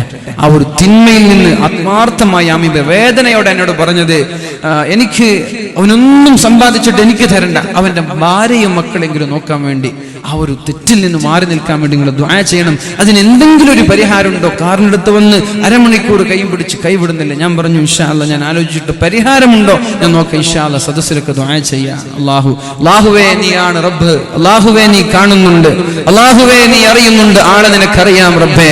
അല്ലാഹുവേ ആ ഒരു ചിന്മയിൽ നിന്ന് മാറി നിൽക്കാൻ നീ തൗഫീഖ് നൽകണേ റബ്ബേ. അല്ലാഹുവേ ആ കുടുംബത്തെ, അതുപോലെ കള്ളുകുടിയുടെ കഞ്ചാവിൻ മയക്കുമരുന്നിന്റെ അഡിക്റ്റായ എല്ലാ ആളുകൾക്കും അതിൽ നിന്ന് രക്ഷപ്പെടാൻ നീ തൗഫീഖ് നൽകണേ റബ്ബേ. നമ്മുടെ ചെറുപ്പക്കാരെ മയക്കുമരുന്നിന്റെ അഡിക്റ്റ് ആക്കല്ല റബ്ബേ. അല്ലാഹുവേ നമ്മുടെ ചെറുപ്പക്കാരെ സംസ്കാരമുള്ള, ദീനിനും നാടിനും ഉപകാരമുള്ള ഉമ്മമാർക്ക്, മാതാപിതാക്കൾക്ക് കൺകുളിർമയുള്ള മക്കളാക്കണേ റബ്ബേ. നിങ്ങൾക്ക് ദുആയിൽ ഉൾപ്പെടുത്തണം. അല്ലാഹു രക്ഷപ്പെടുത്തട്ടെ. കള്ളുകുടിയനായ ഒരു അയൽവാസി മഹാനായ അബൂ ഹനീഫ ഇമാമിനുണ്ടായിരുന്നു. വെറും വലിയൊരു തെമ്മാടി കൂടിയാണ്. അദ്ദേഹം ഒരുപാട് ഉപദേശിച്ചു, ഒന്ന് നിർത്തിക്കൂടെ, എത്ര കാലായി, ഒന്ന് നന്നായിക്കൂടെ. നിരന്തരമായി മഹാനായ അബൂ ഹനീഫ ഇമാം നിരന്തരമായി ഉപദേശിച്ചിട്ടും ഇയാള് നന്നായില്ല. നേരത്തെ പറഞ്ഞതുപോലെ നിങ്ങൾക്ക് എന്താണ് ഇഷ്ടം, എന്റെ ഖബറിലേക്ക് നിങ്ങൾ വരുന്നില്ലല്ലോ. ഇതപ്പോ ഇയാളുടെ മുദ്രാവാക്യം, ഇയാളുടെ തിയറി ഏതാണ്, എന്റെ ഖബറിലേക്ക് നിങ്ങൾ വരുന്നില്ലല്ലോ, അതുകൊണ്ട് എന്നെ വിട്ടേക്ക്, എന്റെ വഴിയിൽ വിട്ടേക്ക്. അവസാനം മഹാനായ അബൂ ഹനീഫ ഇമാം ദേഷ്യം കൊണ്ടും നിരാശ കൊണ്ടും അദ്ദേഹത്തെ ഉപദേശിക്കുന്നതിൽ നിന്ന് മാറുന്ന അദ്ദേഹത്തെ മെയിൻറ്റെയിൻ ചെയ്യാതായി. ഒരുപാട് ദിവസങ്ങൾ കഴിഞ്ഞു, ഒരുപാട് മാസങ്ങൾ കഴിഞ്ഞപ്പോ ഈ കള്ളുകുടിയന്റെ ഭാര്യ, ഞാൻ പറയുന്ന വിഷയം എന്താണെന്ന് ശ്രദ്ധിക്കണം എന്റെ ഓരോ സഹോദരങ്ങളും, ഒന്ന് ശ്രദ്ധ തെറ്റരുത്. കുറച്ച് സമയം നമ്മുടെ മുമ്പിലുള്ളൂ, അതുകൊണ്ട് വളരെ പ്രത്യേകിച്ചിട്ട് നമ്മുടെ കമ്മിറ്റി ഭാരവാഹികൾ, ഉത്തരവാദപ്പെട്ട ആളുകൾക്ക് കേൾക്കണം. നിങ്ങൾ ചെയ്യുന്ന പ്രവൃത്തിയുടെ മഹത്വം എത്രത്തോളം ഉണ്ട് നിങ്ങൾ മനസ്സിലാക്കണം. നമ്മൾ കാര്യം ചെയ്യുന്നുണ്ട്, അതിന്റെ മഹത്വം നമ്മൾക്കറിയുന്നില്ല, അതിനർത്ഥമില്ലല്ലോ. നമ്മൾ ഇഖ്ലാസോടുകൂടി ചെയ്യുന്നതാണെങ്കിൽ അതിന്റെ മഹത്വം എത്രത്തോളം ഉണ്ട് എന്ന് നമ്മൾ തിരിച്ചറിയണം. മഹാനായ അബൂ ഹനീഫ ഇമാം ഈ കള്ളുകുടിയനെ ഉപദേശിക്കുന്നത് നിർത്തി പിന്നെ കാണാതായി. ഒരുപാട് മാസങ്ങൾക്ക് ശേഷമാണ് ആ മഹാനായ അബൂ ഹനീഫ ഇമാമിന്റെ വീട്ടിലേക്ക് ആ കള്ളുകുടിയന്റെ ഭാര്യ കടന്നു വരുന്നത്. വാതിൽ മുട്ടി തുറന്നു നോക്കുമ്പോൾ കുടിയന്റെ ഭാര്യയാണ്. അബൂ ഹനീഫ ഇമാമേ, എന്റെ ഭർത്താവ് മരിച്ചു പോയിരിക്കുകയാണ്, എന്റെ ഭർത്താവ് ലോകത്തോട് പറഞ്ഞു പോയിരിക്കുകയാണ്, അതുകൊണ്ട് മയ്യിത്ത് നിസ്കാരത്തിന്റെ നേതൃത്വം നൽകാൻ നിങ്ങളൊന്ന് വരണേ എന്ന് പറഞ്ഞപ്പോഴാണ് മഹാനായ അബൂ ഹനീഫ ഇമാം അത് കേൾക്കാതെ നിഷേധിച്ചു കളഞ്ഞു. ഞാൻ വരൂല, ആ കള്ളുകുടിയന്റെ മയ്യിത്ത് നിസ്കരിക്കാൻ ഞാൻ വരൂല എന്ന് പറഞ്ഞ് ആ സഹോദരിയെ മടക്കിയാക്കുകയാണ്. നിസ്കരിക്കാൻ പോയില്ല. കള്ളുകുടിയൻ അവിടെ മരിച്ചോ, മയ്യിത്ത് നിസ്കരിച്ചോ, കബറമറമാടി. രാത്രിയായപ്പോ രാത്രിയായപ്പോ മഹാനായ അബൂ ഹനീഫ ഇമാം ഉറങ്ങാൻ പോയി. ഉറങ്ങുമ്പോഴാണ് ഒരു സ്വപ്നം കാണാനിടയായത്. എന്താണ് ഇത്രേ സ്വപ്നം? ഈ കുടിയനായ അയൽവാസി സ്വർഗത്തിന്റെ പൂന്തോട്ടങ്ങളിലൂടെ ഉലാത്തി നടക്കുകയാണ്. സുബ്ഹാനല്ലാഹ്, കള്ളും കുടിച്ച് നടന്നിട്ട് സ്വർഗത്തിലാണ്. കള്ളുകുടിയനാണ്, നിസ്കരിക്കാൻ പോയിട്ടില്ല. മഹാനായ അബൂ ഹനീഫ ഇമാം ഈ ചെറുപ്പക്കാരൻ സ്വർഗത്തിന്റെ പൂന്തോട്ടങ്ങളിലൂടെ, സ്വർഗത്തിന്റെ പൂന്തോപ്പിലൂടെ ഇങ്ങനെ ഉലാത്തി നടക്കുന്നുണ്ട്. സന്തോഷത്തോടെ ഇങ്ങനെ എൻജോയ് ചെയ്ത് ആഹ്ലാദിച്ച് നടക്കുന്നുണ്ട്. അത് മാത്രമല്ല, അയാൾ ഇങ്ങനെ വിളിച്ചു പറയുന്നുണ്ട്, നിങ്ങൾ അബൂ ഹനീഫയോട് പറഞ്ഞേക്കണേ, നിങ്ങൾ അബൂ ഹനീഫയോട് പറഞ്ഞേക്കണേ, നിങ്ങൾ അബൂ ഹനീഫയോട് പറഞ്ഞേക്കണേ, അൽഹംദുലില്ലാഹ്, സർവസ്തുതിയും അല്ലാഹുവിനാണ്. ഇന്നൽ ജന്നത ലം തജ്അൽ ബിയദിഹി, ഇന്നൽ ജന്നത ലം തജ്അൽ ബിയദിഹി, ഈ സ്വർഗ്ഗമെന്ന് പറയുന്നത് അബൂ ഹനീഫയുടെ കൈകൾ കൊണ്ട് നിർമ്മിച്ചതല്ല എന്ന് നിങ്ങൾ അബൂ ഹനീഫയോട് പറയണേ എന്ന് സ്വർഗ്ഗത്തിൽ ഇങ്ങനെ പറഞ്ഞുകൊണ്ട് പൂന്തോപ്പിലൂടെ നടക്കുകയാണ്. അബൂ ഹനീഫ ഇമാം ഞെട്ടിപ്പോയി. പിറ്റേ ദിവസം പകലിൽ സുപ്രഭാതത്തിൽ നേരെ ചെന്നത് അയൽവാസിയുടെ വീട്ടിലേക്കാണ്. എന്നിട്ട് ഭാര്യയോട് ചോദിച്ചു, എന്താ നിങ്ങളുടെ ഭർത്താവിന്റെ അവസ്ഥ, എന്താ? ഭർത്താവ് മരിച്ചുപോയില്ലേ, പിന്നെ അയാളുടെ അവസ്ഥ ചോദിച്ചിട്ടെന്താ? അല്ല, നിങ്ങൾ പറയണം എന്താണ് അവസ്ഥ. നിങ്ങൾ അറിയുന്നത് പോലെ കള്ളുകുടിയനാണ്, പ്രത്യേകിച്ചിട്ടുണ്ട്. അല്ല, എന്തെങ്കിലും നന്മകൾ ജീവിതത്തിൽ ചെയ്തിരുന്നോ? അപ്പോഴാണ് ആ പെണ്ണ് പറഞ്ഞത്, പ്രത്യേകിച്ചിട്ട് നന്മയൊന്നുമില്ല. غير أنه كان في كل يوم الجمعة എല്ലാ വെള്ളിയാഴ്ച രാത്രിയിലും എല്ലാ വെള്ളിയാഴ്ച പകലിലും അദ്ദേഹം യതീം മക്കളുടെ സമീപത്തേക്ക് കടന്നു ചെന്നിട്ട് ജീവിച്ചിരിക്കുന്ന യതീം മക്കൾക്ക് ഭക്ഷണം നൽകുമായിരുന്നു, അവരെ ഭക്ഷിപ്പിക്കുമായിരുന്നു. എല്ലാ ദിവസവും വെള്ളിയാഴ്ച രാവിലെ യതീം മക്കളുടെ സമീപത്തേക്ക് പോയിട്ട് അവർക്ക് ഭക്ഷണം നൽകുമായിരുന്നു. അതുമാത്രമല്ല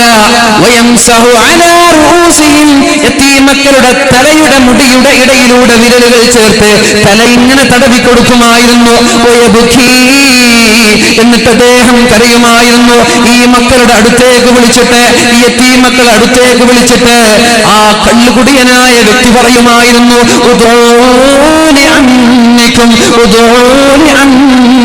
മക്കളെ എനിക്ക് വേണ്ടി ദുആ ചെയ്യണേ, മക്കളെ എനിക്ക് വേണ്ടി പ്രാർത്ഥിക്കണേ, മക്കളെ എനിക്ക് വേണ്ടി പ്രാർത്ഥിക്കണേ മക്കളെ എന്ന് ആഴ്ചയിൽ ഒരു തവണ, ഒരു വെള്ളിയാഴ്ച മാത്രം യതീം മക്കളുടെ സമീപത്തേക്ക് പോയി അവർക്ക് ഭക്ഷണം നൽകി അവരെ ദുആ ചെയ്യിപ്പിക്കുമായിരുന്നു. ഈ ഒരു അമല് കാരണത്താലായിരിക്കും എന്റെ ഭർത്താവ് സ്വർഗത്തിലേക്ക് എത്തിയത് എന്ന് ആ ഭാര്യ പറയുമ്പോ ഇവിടെ കൂടിയിരിക്കുന്ന സഹോദരങ്ങളോട് എനിക്ക് പറയാനുള്ളത്, 18,000 രൂപ ഒരു വർഷത്തിലെ കുട്ടികളെ ഏറ്റെടുത്ത ആളുകൾ ഈ സദസ്സിലുണ്ട്. ഒരാളുകൾ ഏറ്റെടുത്തില്ലേ? നമ്മുടെ കുട്ടികളുടെ 18,000 രൂപ ഒരു വർഷത്തെ ചെലവ് ഒരു കുട്ടിയുടെ. ഒന്നുമില്ല, കള്ളും കുടിച്ച് മത്തിൽ ലഹരിയിൽ ജീവിച്ച ഒരാൾ സ്വർഗത്തിലെത്തിയത് യതീം മക്കൾക്ക് ഭക്ഷണം നൽകി അവരോട് ദുആ ചെയ്യിപ്പിച്ചു എന്നതാണ്. മഹാനായ അബൂ ഹനീഫ ഇമാം ഉദ്ധരിച്ചൊരു സംഭവമാണിത്. 18,000 രൂപ ഒരു വിദ്യാർത്ഥിക്ക് ഞാൻ ഏറ്റെടുക്കാമെന്ന് പറഞ്ഞിട്ട് ദിവസേന 100 കണക്കിന് ആളുകൾ ഏറ്റെടുക്കുന്നുണ്ട്. നിങ്ങൾക്കൊക്കെ അല്ലാഹു നൽകുന്ന പ്രതിഫലം അതാണ്. എല്ലാ തിങ്കളാഴ്ച വൈകുന്നേരങ്ങളിലും 400 ചില്ലാനം വിദ്യാർത്ഥികൾ നമ്മുടെ പള്ളിയുടെ മുകളിലെത്തി ഉസ്താദുമാരുടെ നേതൃത്വത്തിൽ ഒരു പ്രാർത്ഥന നടത്താറുണ്ട്. അല്ലാഹുവേ, اللهم انصرنا وانصر من نصرنا ونصر معهدنا يا خير الناصرين. അല്ലാഹുവേ, ഞങ്ങളെ സഹായിച്ച, ഞങ്ങളുടെ സ്ഥാപനങ്ങളെ സഹായിച്ച ആളുകളെ നീ സഹായിക്കണേ അല്ലാഹ്. അല്ലാഹുവേ, അവർക്ക് നീ റഹ്മത്തിന്റെ വാതിൽ തുറന്നു കൊടുക്കണേ അല്ലാഹ്. അല്ലാഹുവേ, അവർക്ക് നീ റിസ്കിന്റെ വാതിൽ തുറന്നു കൊടുക്കണേ അല്ലാഹ്. അല്ലാഹുവേ, അവർ അപകടങ്ങളിൽ നിന്ന് നീ രക്ഷപ്പെടുത്തണേ അല്ലാഹ്. വജമഅ ബൈനനാ വബൈനഹും ഫീ ദാരി ജന്നാത്തിൻ നഈം. അല്ലാഹുവേ, ഞങ്ങളുടെ സ്ഥാപനങ്ങളെ സഹായിക്കുന്ന ആളുകളെയും ഞങ്ങളെയും നാളെ സ്വർഗ്ഗത്തിൽ ഒരുമിച്ച് കൂട്ടണേ എന്ന് പറഞ്ഞിട്ട് എല്ലാ തിങ്കളാഴ്ച വൈകുന്നേരവും പള്ളിയിൽ വെച്ച് നമ്മുടെ 400 വിദ്യാർത്ഥികളും ഉസ്താദുമാരും ദുആ ചെയ്യാറുണ്ട്. ആ ദുആയിൽ ഒരു ഭാഗമാവാൻ നമ്മൾക്ക് ഭാഗ്യം ലഭിച്ചില്ലേ? നമ്മൾക്ക് അവസരം ലഭിച്ചില്ലേ? ആ പിഞ്ചോമന മക്കളുടെ പ്രാർത്ഥന അല്ലാഹു തള്ളിക്കളയുമോ? ആ മക്കളുടെ ദുആ അതും മഹാനുഭാവന്റെ ഹദ്റത്തിൽ വെച്ച്, മഹാനായ മാലിക് ദിനാർ റളിയല്ലാഹു അൻഹുവിന്റെ സാന്നിധ്യത്തിൽ വെച്ച് അല്ലാഹു തള്ളിക്കളയുമെന്ന് തോന്നുന്നുണ്ടോ? നിങ്ങൾ ഒരിക്കലും ചെയ്തത് ചില്ലറ കാര്യമല്ല. അല്ലാഹു സ്വീകരിക്കട്ടെ. ഇനിയും സ്വീകരിക്കാൻ ആളുകളുണ്ടെങ്കിൽ ഇൻഷാ അല്ലാഹ് നമ്മുടെ കൗണ്ടറുമായി ബന്ധപ്പെടണം. ഞാനിവിടെ ചോദിക്കണ്ടല്ലോ ഉസ്താദെ, സമയം പോലെ അല്ലേ?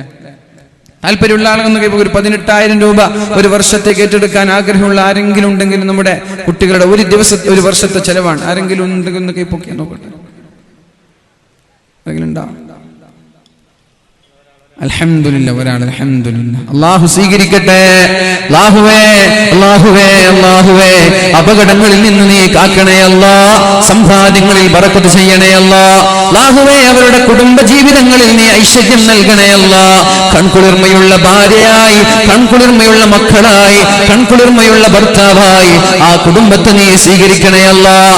ദാവൂമർലാക്കും ബിസ്സദഖ, സദഖ നൽകി രോഗം ചികിത്സിക്കണമെന്ന് പരിശുദ്ധ ഹബീബ് പറഞ്ഞതുപോലെ ഈ മഹത്തായ സംഭാവന കൊണ്ട്, ഈ മഹത്തായ സ്ഥാപനത്തെ സഹായിച്ച ഈ ഒരു സംഭാവന കൊണ്ട് ആ കുടുംബങ്ങളെ നീ മാരകമായ രോഗങ്ങളിൽ നിന്ന് കാക്കണേ അല്ലാഹ്. അല്ലാഹുവേ, അപകടങ്ങളിൽ നിന്ന് കാക്കണേ അല്ലാഹ്. അസ്സദഖതു തദ്ഫഉ അൻ മൈതത്തിസ്സൂ, പരിശുദ്ധ ഹബീബ് പറഞ്ഞതുപോലെ സ്വതക്ക നൽകുന്ന ആളുകൾ ഈമാൻ സലാമത്തായി പുഞ്ചിരിച്ച് മരിക്കാമെന്ന് പറഞ്ഞതുപോലെ